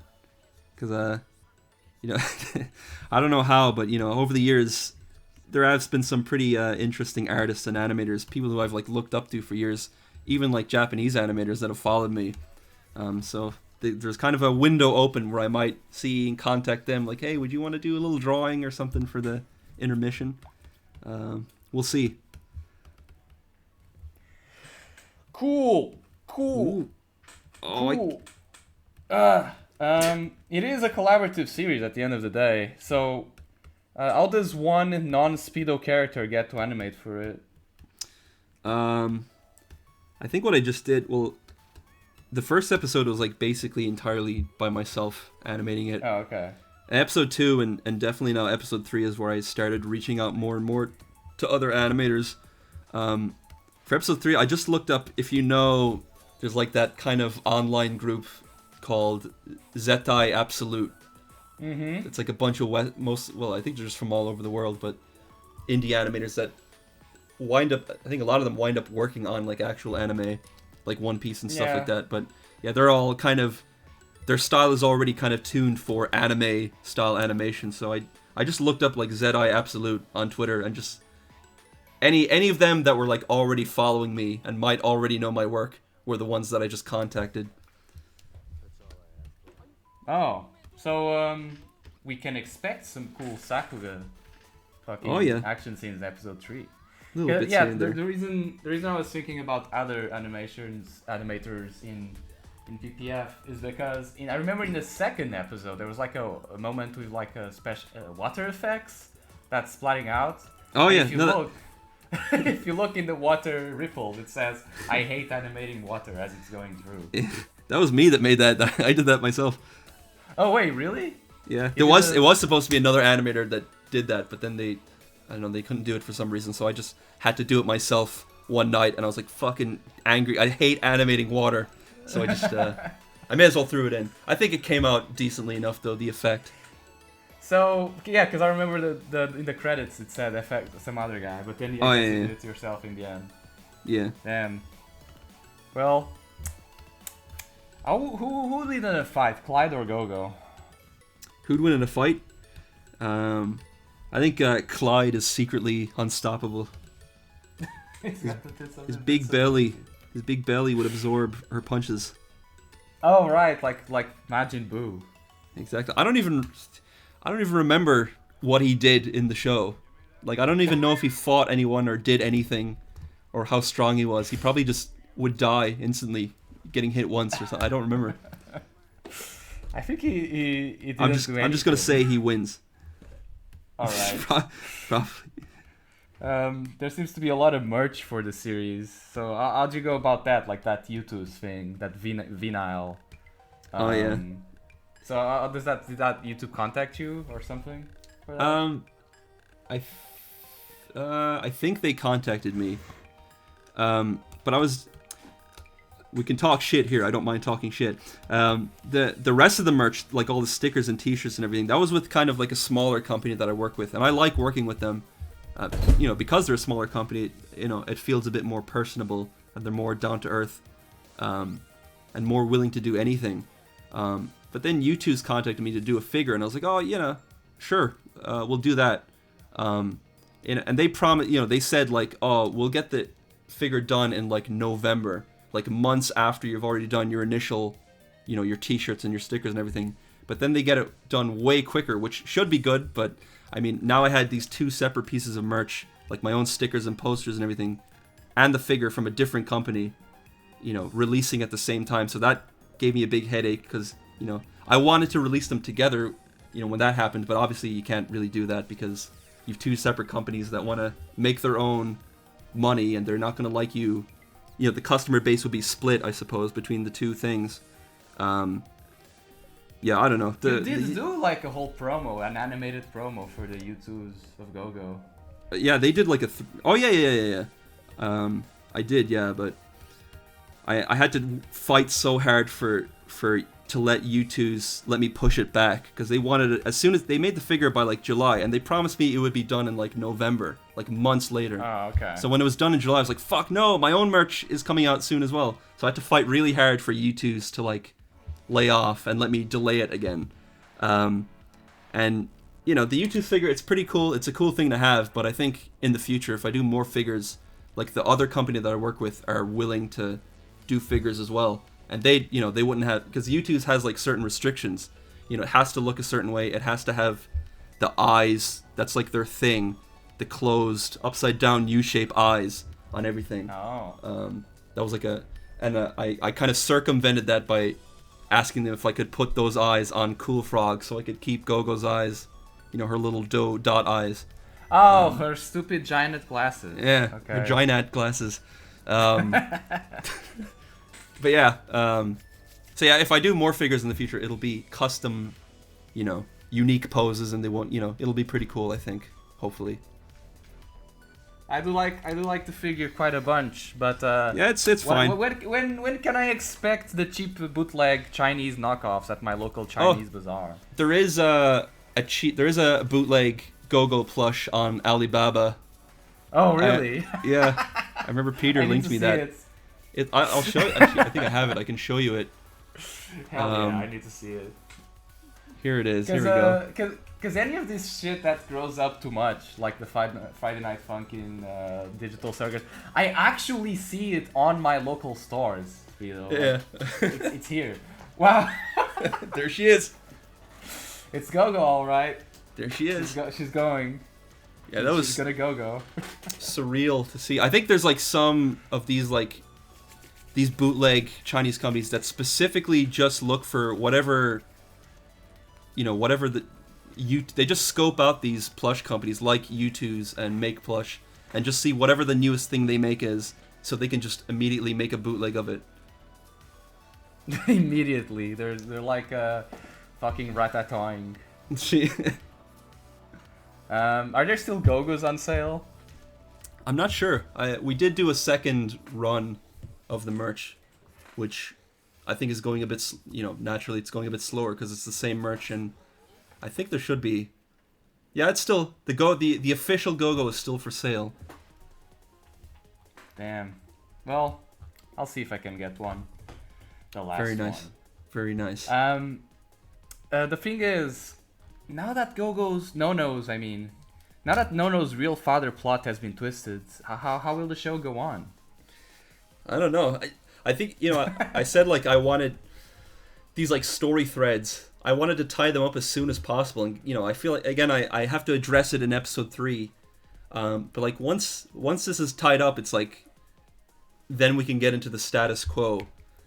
Because you know, like the show is supposed to just be like a monster of the week simple thing. So like, I'm like looking forward to getting that out of the way. I don't care about this no family drama anymore already. I'm already sick of it, so I'm already looking forward to getting it over with. And now it's just accepted. Okay, yeah, she's the daughter of the emperor. And her father died. Yeah. Go-Go's father died just in the second episode. Oh, he'll probably be back. We'll see. Oh, okay. Yeah, we have to see what his true powers is. We don't know. He might possess. Yeah. He might be a demon himself. Who knows? A lot of shows do the status quo thing in the first episode. I guess this one took a trilogy. Yeah. But kind of I guess that means the third episode is gonna be the best one. Hopefully. Everyone should be hyped for it. Well, you know, when it gets to this stage of production, it feels like this is the shittest episode. No one's gonna like this one. That's how I felt at this point in episode 2, and a lot of people seem to think that episode 2 is better than the first one, which is cool. But yeah, right now I feel like episode 3, this is definitely the worst one. You know, but who knows? You know, people might love it. Hell yeah. I mean, it does have that character in it. It does have that special character making a cameo, so. That character? Yes, that character. I don't know who you're talking about. You do know who I'm talking about. We talked about it today. My brain is already fried. AI Dobby is in it. AI Dobby honking out a dirt snake is in it. Yes, AI Dobby is in Punch Punch 3. Okay, who are the XX GeoCity Subscrew 95XX and Dark God 87? Those are cool characters. Those are the in-universe dubbing crew that is dubbing the show, and I like the idea that they're having this like heated feud with other dubbing crews. Yeah, I don't know. A lot of that. I used to like post random clips from like random Japanese movies, like really obscure ones that I'd find just on Twitter, just with no context. But now I've kind of incorporated that quality into Punch Punch. I like the idea of it being this like old recording, and it's recorded over these like random old bits of Japanese footage. But I am always like hesitant, like this is gonna. I've always thought that Honestly, could inevitably be a downfall. Like I could get copyright. Like I'm picking really, really obscure shit, but like there's always a fear at the back of my mind, like this might. What if I get fucking copyright struck from like this random old Japanese commercial from 40 years ago that I put in? Damn. Hopefully. But here's the thing. You're saying you don't want any more of the narrative plots. You're tired of it. You could have the real plots happen between the dubbers. Like the real story happens in the feud between them. I did consider that, like having. I was like gonna call episode 2. I was just gonna call it like episode 14. Just like skip episode numbers, but I thought that might be too confusing. So maybe I went back. At some point. Yeah, just skip a bunch of episodes. It's a pretty good idea. That's what I thought Girl Chen was gonna do after episode 3, because they were talking about episode 27 or whatever in that show. So I thought if it came back, that's what would happen. Okay, is Cool Frog an original character? Is it you? He's my cool OC. He used to be. Okay, so there is a tiny bit of lore, additional lore to Cool Frog. Is that there was a good period where I wanted to make like stupid like little video game reviews, just like 2-minute reviews that they weren't even really going to be reviews. They were just going to be like shit post type videos, just talking about different games. And then Cool Frog was going to be kind of the host. He'd be my little cool PNG that would show up to talk about the games, and he'd be wearing a suit and all this stuff. He's your PNG tuber. He's my PNG tuber. He'd show up, he'd cross his arms, I'd talk, this game sucks. But in the end, I keep going back to the idea of like making like stupid reviews, but I don't know. It did not come to fruition yet, but maybe in the future. I do have a second channel that's been lying dormant for years, so I thought maybe at some point I will kind of go back to that idea. Damn. I do like him a lot. I think it's a very respectable mascot, you could say. Thank you. I think it's better than a sausage, just a big greasy sausage. Yeah, I think it's a little bit better than Dolby's sausage. I'm gonna speed up a little bit. Okay, so you were on Glitch Productions' Mega Indie Animation Spotlight video. That's so true. How did they pick you up? Are they just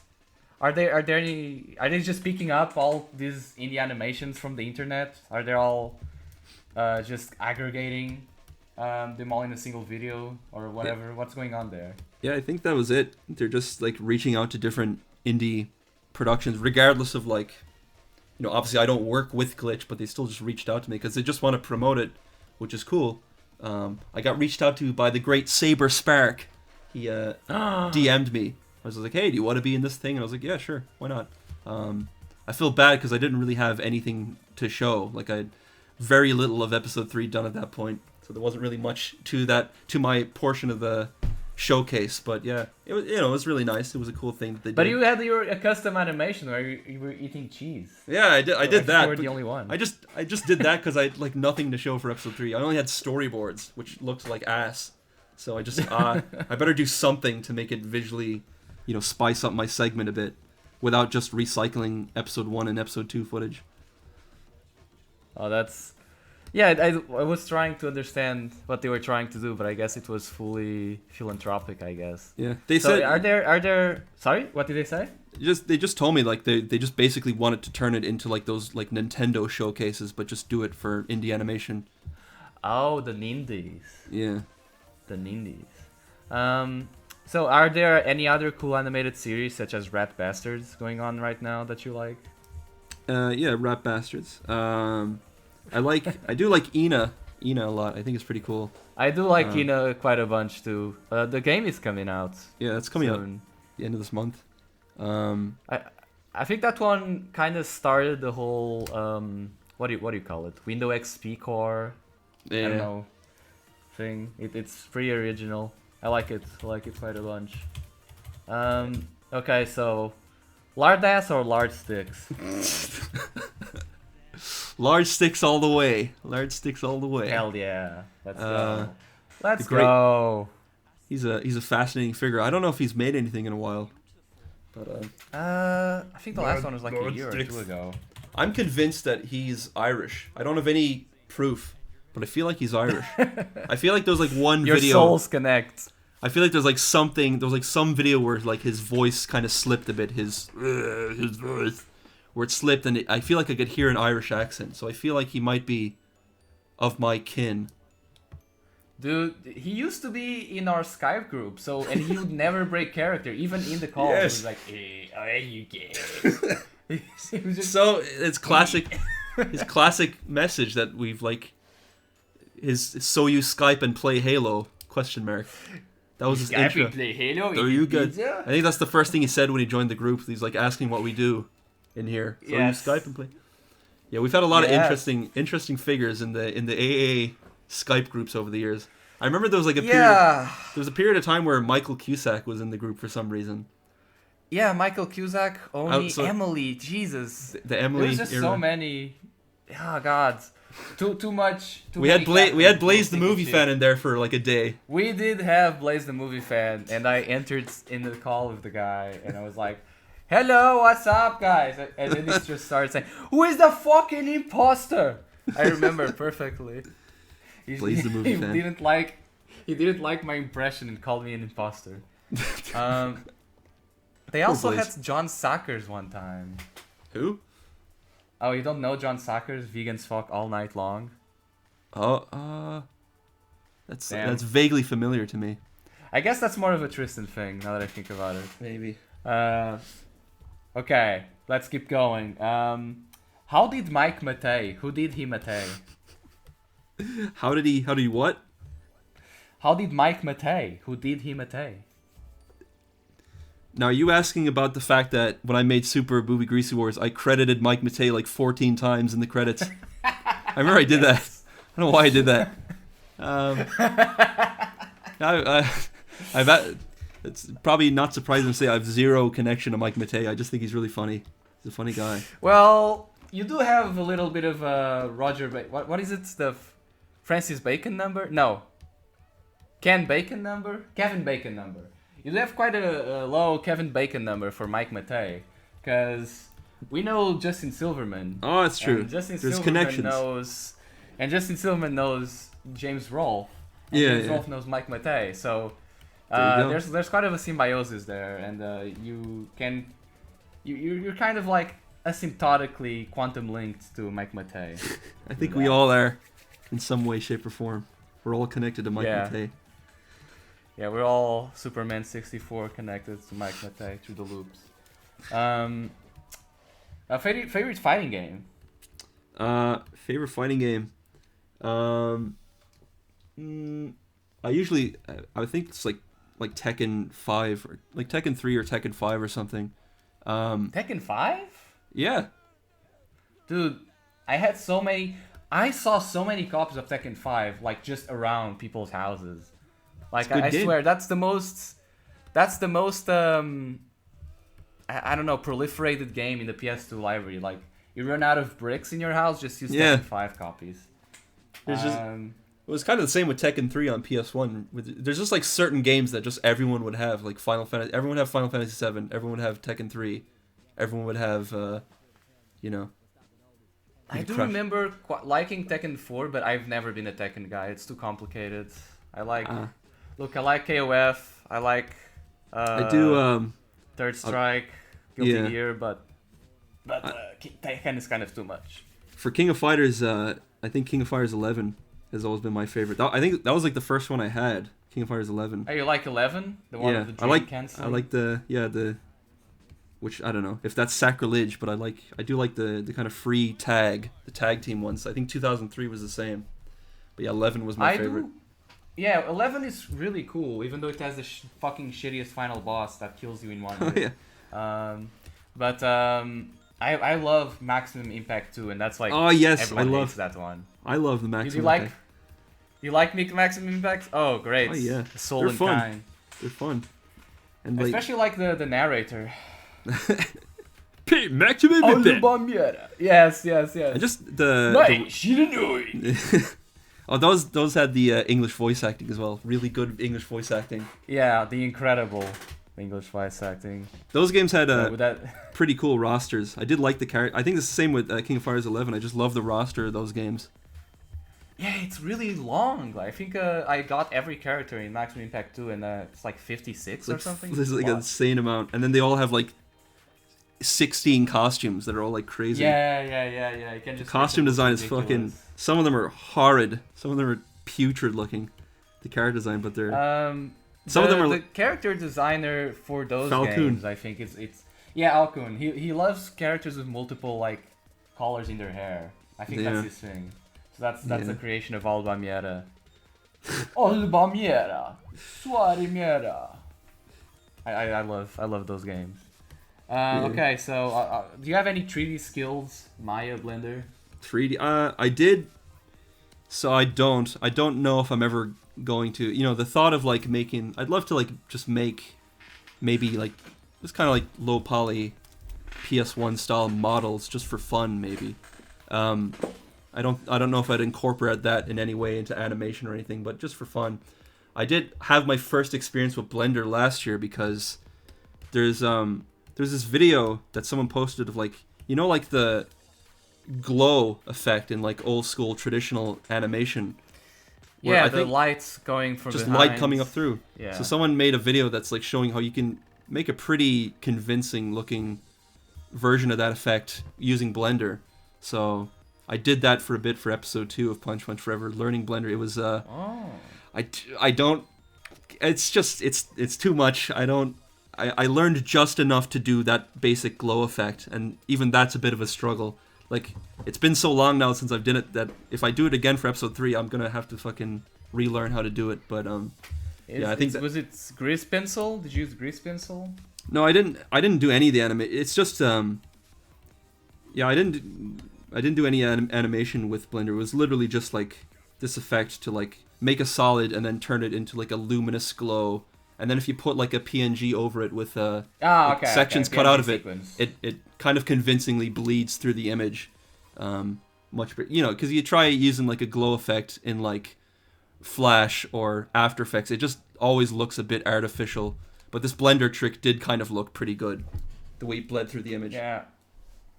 That's a good idea, actually. You did have a low poly 3D character in episode 1 in the TV, right? Yeah, that was a different artist, Violet or something, Violix. It's a completely different workflow. I guess the closest in 3D to drawing would just be sculpting, but that's not the same thing at all. Anyway, why you love Resident Evil so much, but not Silent Hill? It's very strange, the fact that I've never really played the Silent Hill games. I don't really know why, because I've played every Resident Evil game, including the shit ones, and I've played so many like Resident Evil knockoffs and like indie Steam, Resident Evil knockoffs. But for some reason, you're searching on the itch page for all of the knockoffs. Exactly. # survival horror. And I don't know why I've gone so deep into survival horror, but for some reason I still just haven't played Silent Hill. I think it's, I've watched so many like YouTubers and stuff play it over the years that I feel like I feel like I already have played it, but I would like to at some point. I said to myself before the Silent Hill 2 remake came out that like I will play Silent Hill 1, 2, and 3, at some point, but I never did. And 4. And we actually 4 was the only one that we owned physically. My brother had it. I don't know. That's probably a weird. You have a haunted room. You have a haunted room in that game. It's spooky. Yeah, some of the things, like, it was a really cool looking game, but I think I hear it seems the consensus is that game is a bit divisive. It's like the second half is literally just a horrible escort mission. Yeah. It's the last true Team Silent. Really hard. The last true Team Silent. It is, but it's still a bit iffy and It is cool. It is conceptually the coolest Silent Hill, I think, but it is really rough around the edges. I was gonna say what it reminded me of. Another series that I did play a bit of was if you played the Fatal Frame games. I played the first one and a little bit of the second. Yeah, so I hear they got worse after that. Fatal Frame 3 conceptually was very similar to Silent Hill 4: The Room, where you would play for a bit in the I don't know, alternate world, and then you'd wake up in your apartment, and it would just happen over and over again. In Fatal Frame 3, it was so annoying. It was like you'd play the actual game for like 30 minutes, and then you'd wake up in your apartment. Half the time, sometimes you'd wake up in the apartment and there was literally nothing to do, and you just have to go back to bed again. And I wouldn't know that, so that was very frustrating to play. So I think I'm a bit apprehensive of trying out Silent Hill 4 again because I'm afraid it's going to be like that. In Silent Hill 4, you conscientiously go back to the room. It's not like a thing that you wake up. Yeah, you go back yourself. It's not like it doesn't interrupt. Yeah, you climb through the big hole. I remember that. Oh, by the way, I do have the 3DS Fatal Frame. Now you have to scan your real room in real life. With the 3DS. It was a fun idea, I suppose. I don't know if it's any good. I haven't tried it that hard yet. I haven't tried it for real. You also make music of your own, and it's all very catchy and bubblegummy. But how did that all begin? What genre? What genre would you call it? And what software you use? I do remember. I don't know if you remember. I do remember the first thing I uploaded onto SoundCloud was called "The Trial of Rodrigo." Was that it? Was that the first one? I think that was that was the first thing that I posted. At least I probably made a few things before that, but "The Trial of Rodrigo," classic. I think so. It's the one of the dogs barking. It's shit. That song's nothing. It's just like orchestral nonsense. I remember my first instance of making music was Guitar Hero. One of the Guitar Hero games had like a feature where you could make your own very basic song, and I really liked doing that. So yeah, when I got a computer and I downloaded this software called Mixcraft. It was Mixcraft. I remember now. Which I always thought was, because it's like the standard for people is FL Studio, but Mixcraft is like definitely below that. It's like basic baby. The fact that it sounds like Minecraft, I've always thought was fitting. It sounds like a baby game, Mixcraft. So you don't have like a fucking MIDI keyboard or anything? Oh God, no. And I said that I still use Mixcraft when I do make music now. I still make music like background music for Punch Punch. I still use Mixcraft. It's kind of like how I view Flash, where Flash is like basic, but it gets the job done. Like it's so basic and so it's so easy to use that's what makes it appealing. So Mixcraft is kind of the same with making music, but yeah. And obviously with the Wave Racer stuff, like that was the kind of music that I was listening to at the time. So that's what inspired all the music I was making at that time. This kind of bubbly electronic pop music. So you didn't, when you were doing songs with Guitar Hero, didn't use a real guitar? No, it was like, well, of course I did have the real guitar, which of course was the plastic toy that the game came with. But it was it was just, you would just lay down like a MIDI guitar riffs and stuff like that. It was just like you had 2 guitar tracks, a bass track, and a drum track, and you had a max limit of 3 minutes. But that was fun. I remember I maxed out. You could make like a max of 50 songs, and I maxed that out in like a few weeks. So I loved doing it. It was a lot of fun. I didn't know it had a Guitar Hero had that. Yeah, it was one of the late. I think it was like the 4th game. It was like one of the later ones that introduced that feature. The 3rd game, the 4th game. I think it's the 4th one, okay. And then you could post them online, and other people could download your song, which is fun. No. Damn, I have to check that. I think the last one I had was the 3rd one, so I never got to see that. Okay, one thing that's you've been obsessed with is just like really bad movies, and I'm not talking The Room. I'm talking going on like dark corners to find shit made by guys named Lucifer Valentine. I mean the stuff that would Or show some up in garbage. Punch Punch, like these old shitty Japanese movies, these like straight to video, like you look them up on like IMDb or Letterboxd or something, and they have like 6 views. I don't know. I've got a big obsession with like hunting down these like really weird, obscure movies, just to see. Admittedly, at this point, I think there is an element of like it's fun to like hunt these down in the hopes of finding like a stupid clip that I can put in a Punch Punch episode. That is dedication. I was thinking it was like a search for the worst or an endurance test or whatever, but that's dedication. All this. Hello. all I this can't hear Rod. Hello. You can't Where's hear me? Rod? Can't hear me? Hello? Oh, I can hear you Hello? now. I can hear you. Hello. I can hear you. Can't hear me? Came back. Uh-oh. You gotta get... No, I can't hear... Oh. Can you hear me now? I can hear you now. Okay, I'm glad we're both recording. I guess Okay. my internet just got down for like a little bit. Alright. Okay, anyway. Okay, lightning round. Okay. Lightning round, okay. The lightning rod. What's your favorite movie? Lightning rod, favorite movie? Favorite movie ever? I'd probably just... Akira. Yeah. Favorite anime? Akira. No, I'll try to give a different answer. Actual favorite.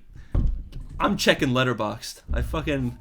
I want to say, I don't want to say Yu-Gi-Oh is my favorite anime, but it is like my ultimate comfort. Like, I love rewatching Yu-Gi-Oh, like early Yu-Gi-Oh. I think you gave it a 10 on fucking anime list or something. Probably. Yeah, fuck it, probably. I'll just say Yu-Gi-Oh. Yu-Gi-Oh. Okay. Fucking Favorite game? Favorite game, original Resident Evil 2. Oh damn, classic. Favorite comic or manga? Favorite, so I don't really read manga that much.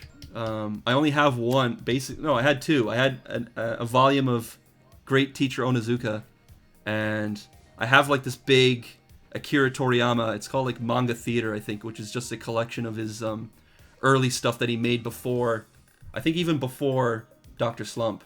So it's all these like early mangas he was just submitting to Shonen Jump. That was pretty cool. I really liked reading that. Oh, that's interesting. The one, I'll have to look into that. I think the one manga, well, there's 2 manga that I want to get physically, because I don't like reading manga online. I think that's the main reason why I don't really read much of it. I just don't like reading it online. I prefer to have it physically. One would be Akira, which, you know, it makes me think of that you know, that image that's like, it's like a article, I think it's an Onion article, you know, Earthbound fan excited to play Earthbound for the first time. That's me. You've never read Akira? I tried reading it Oh online. my god. No, I can't do it. So even despite Akira being one of my favorite pieces of art ever that I rewatch almost yearly, I've yet to actually read the manga. Dude. So there's that. Yeah. It ends. The thing ends before. I had the colored version, the American colored version. Oh yeah. I know that like Translated. the manga goes on way past the movie.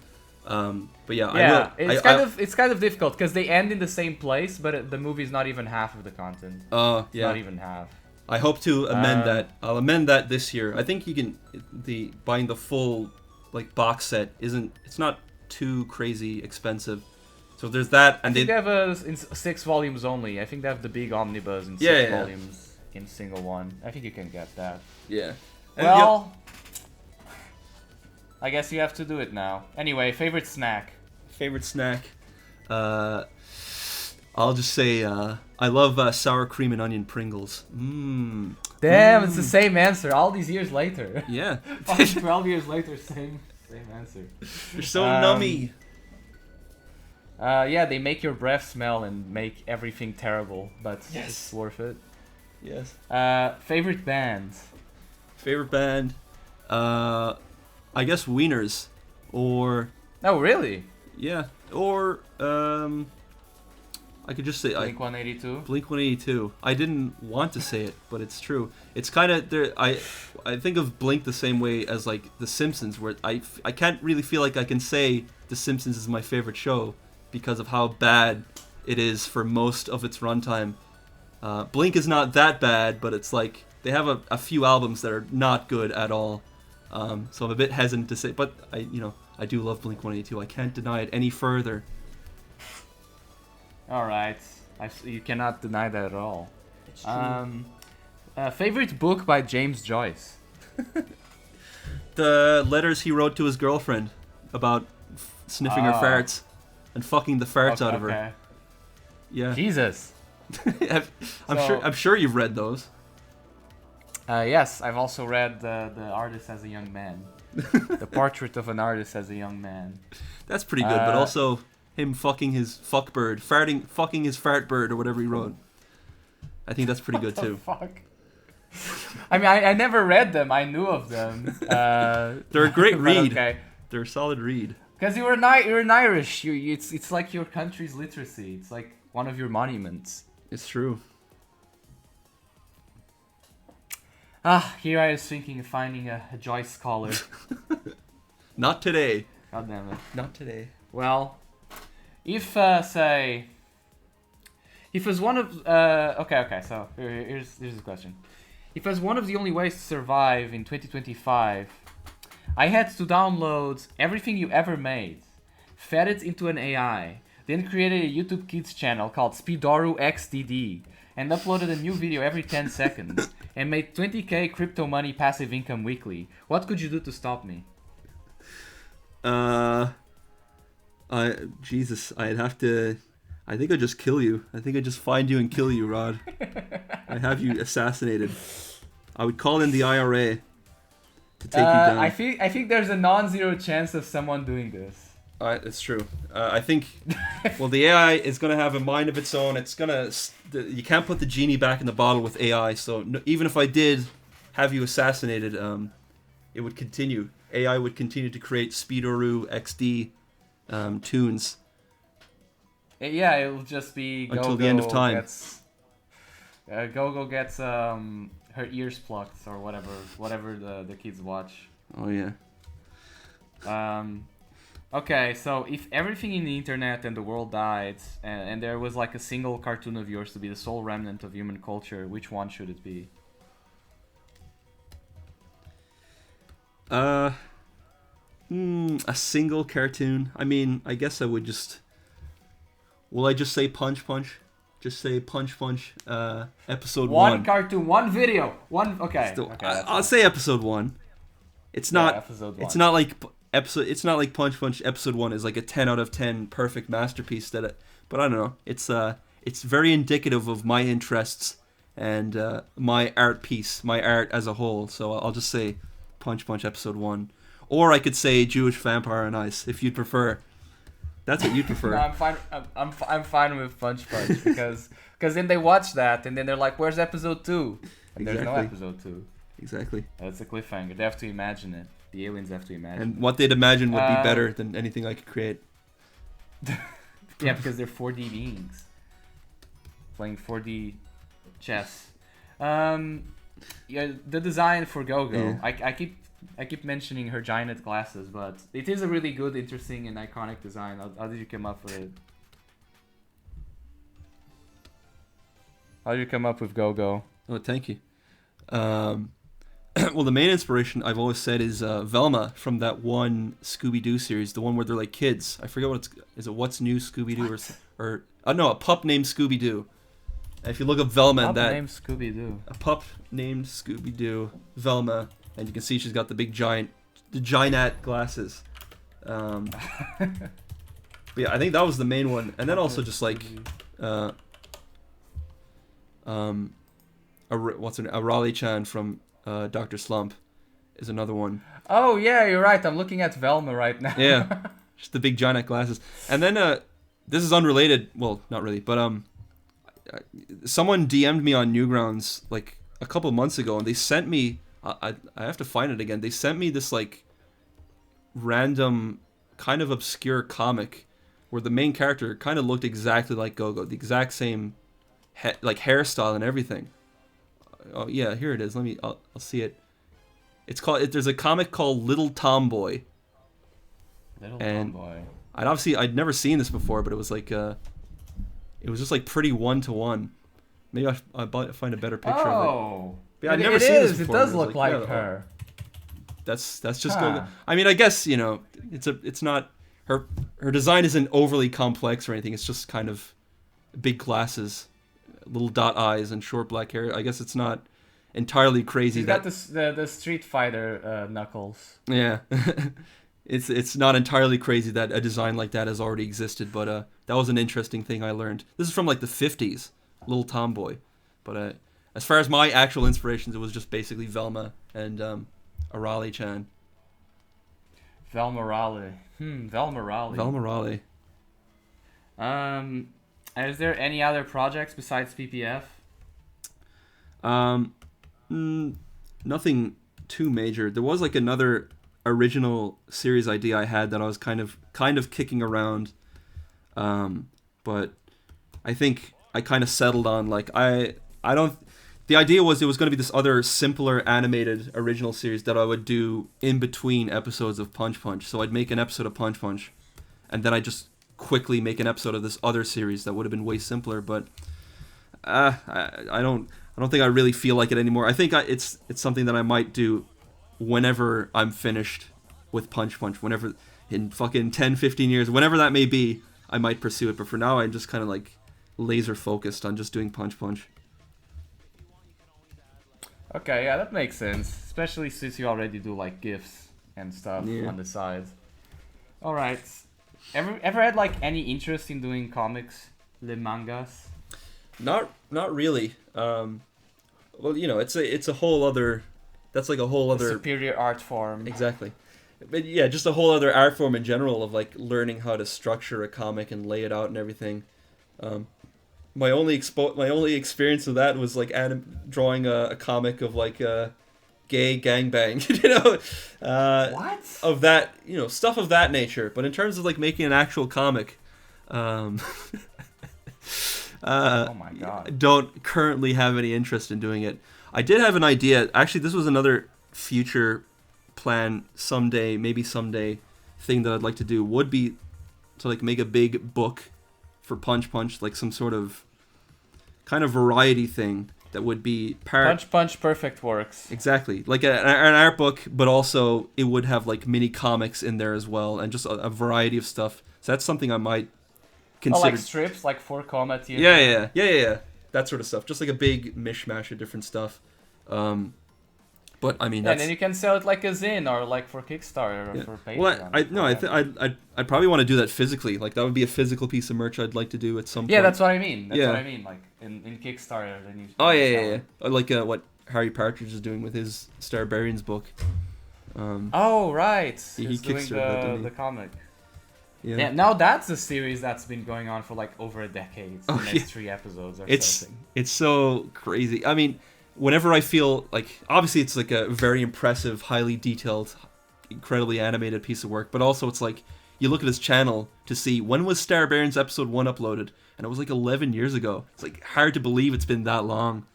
So I take it as whenever I feel kind of bad about how long episode 3 of Punch Punch is taking, I'm like, well, Harry is still making Starbarians after like 11 years, and he's on like episode 4. And it doesn't seem to bother him. I don't think he cares. And he's starting a new series also, like the one with the creature cat, the guy who catches magical creatures. Oh yeah. So I think he just did. I don't know. He just did 1 episode of that. I think. I don't know if he's making more of it. It felt like there was continuity if you watch the pilot. So I don't know what's going on in there. Okay. What can I do to convince you to watch or read One Piece? I don't know. Even like 10 years ago, there was still the meme of like, oh, trying to get into One Piece now. Well, good luck watching like 400 episodes. That was like 10 years ago. That was already like a running joke in the community. So like the prospect of starting to watch One Piece now, 10 years later, probably hundreds of more episodes since is even more daunting. It's over 1,000 episodes. Yeah. Better start at episode 1. Here's the thing. Isn't there like there's a thing called One Pace. There's a thing called One Pace, which times the entire show to the manga. It's not perfect because there's some things that the anime added on top of the manga originally. But you can just read the manga also. Oh, but you told me you don't like reading freaking manga online. Oh, that's true. We'll see. I mean, I've always... You can get an e-reader like I did and just read it. Oh, yeah. It's cool. That might make it more palatable. Perfect. I've always... It is, sorry? I was just going to say, like, I mean, I've always wanted to, in a way, because I love the character design in One Piece. I love, like, some of these weird one-off characters that show up for a few episodes or a few volumes in the manga. There's so many cool character designs that I fucking adore in One Piece. So I do want to, but it's just so... It's like the most... It feels like the most impenetrable series because of how big and long-running it is. It's not. It really isn't. Yeah. The impenetrable series would be Gundam. Gundam is an impenetrable series because it's like... It's as long as One Piece, but it's like, where do I start? One Piece just starts fucking page 1 and keep going. It's and then once you're in the end, you're like, One Piece is too short. You're literally gonna be like that. And look, it's the final saga. It's your last chance. It's your last chance before everyone just saying what the One Piece is out there. It's your last chance. I'll jump in to get into the boat. To get in the boat and Gaio, can find that One Piece. Okay. We'll see. Maybe if they release a complete manga collection that's like 5,000 books all in one box, I'll buy that. They actually did one. They actually did like an art exhibition where all of One Piece's volumes were a single book. Oh my god! It was like taller than a person. But it's. I convinced Star. I don't know. Look, I didn't read much of Post Time Skip, and then I read the whole Post Time Skip in 2 or 3 weeks. Oh gee. Well, I'll try. The other main series that One Piece was one that I've always wanted to get into, and then the other one that I've always wanted to get into is Baki, Grappler Baki. Baki no Hanma. Yeah, that which seems a bit more, probably not as long running, but I've always heard it's a bit weird where to start with Baki as well. It is. There's like 3 different anime. It is a weird thing. Do you know Hajime no Hippo also? Yeah. That one is longer than One Piece. Oh god.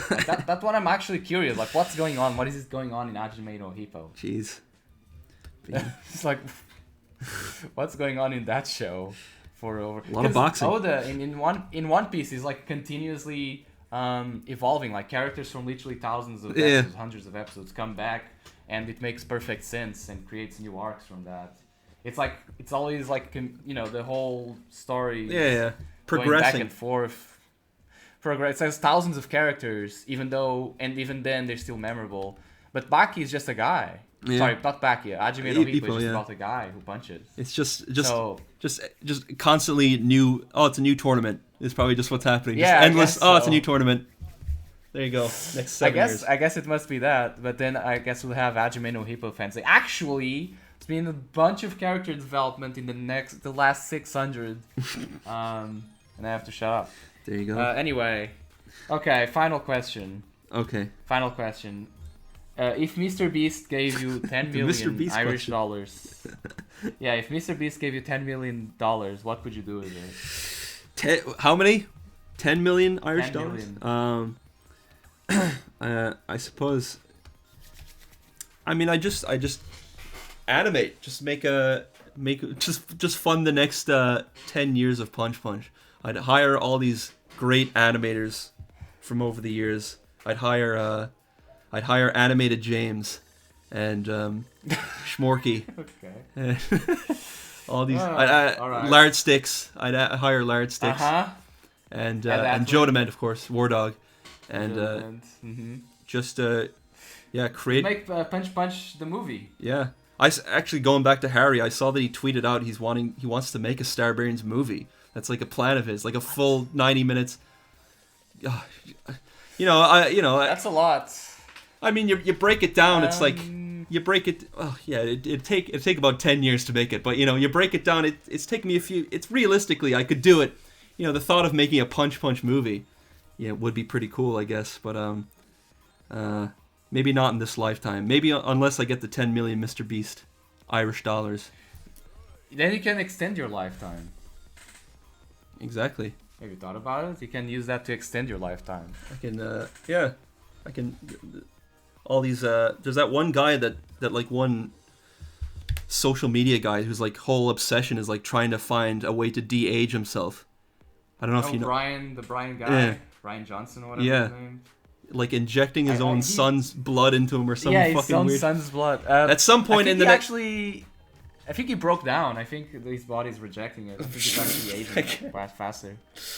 He's fucking up his whole body. Well, maybe in the next 10 years he'll find some solution, and then combined with Mr. Beast dollars, I can go on forever. Blood. Yeah, inject Mr. Beast's blood to live longer. Directly into my cock. Kekai Senkai technique. Which is the thing with anime just having blood techniques? The bloodline technique, or whatever it's called. Yeah, it's like the Dark Hado. Every time I watch a new anime, when they say blood technique, I shut it off immediately. Well, I better not put anything like that in Punch. No bloodline technique. You should make it. Maybe you could make a joke. What if you use blood as my weapon and then he dies because it uses blood? Just dies. Yeah, that's a good idea. Or his bloodline technique. I mean, you did that before with the nosebleed. Exactly. I'll bring that back. It's just the migration. I'll repurpose that scene for Punch. Yes, of course. Anyway, this has gone for long enough. 2 hours of Speedo-RU content on the Rupture podcast, Culture Rupture, Cool Rod Pods, the Cool Rod Pods. Anything else? Any other goodbyes and farewells and lessons to be learned? Nothing. Lessons to be learned. Okay, you hear it? No, nothing. No, you're gonna survive. Just find a way to watch my epic show, Punch Forever. You're not gonna find it on fucking YouTube. How can they find you? Because the search problem. Well, the first thing you can, if you look, it's weird because Google and YouTube are like connected at the hip. But if you look up Punch on Google, Punch Forever, it shows up. Episodes show up. It's weird, but then on YouTube it doesn't show. I don't know what the fuck. So you can search it up on Google, or if you just search my account, you just search up Speedo-RU on YouTube, then my account will show up, and you can just click it there and find the episodes. Or you can look it up on Newgrounds, where it'll actually show up as well. Yes, you can watch the uncensored version on Newgrounds. Yeah. Well, it's not. What is uncensored? I don't know. Not yet. There's no hardcore sex scenes in Punch yet, so there's no reason to do that quite yet. Yet. Who knows? Who knows what the future holds? I'm probably not. I'm probably not going to do that. But Okay. Yeah, it does seem like a family show. Anyway, yeah, we have to go. We're busy people. We have jobs to do. So I hope you guys had fun with all of these million questions and Joe Dement. Yeah, that's been it. That was a Cool Rod Pod, CRP. Say bye, Sean. Goodbye, Rodcast, Cool Ru Pod enjoyers. Goodbye. Farewell. Yeah, goodbye. See you guys. See you next time with our next guest.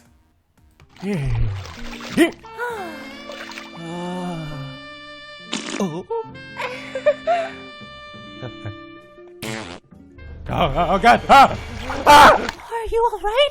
Oh fuck no! I'm a hemophiliac. Oh God! Don't get a paper towel. Paper towel. I'm fucking call an ambulance. Call an ambulance.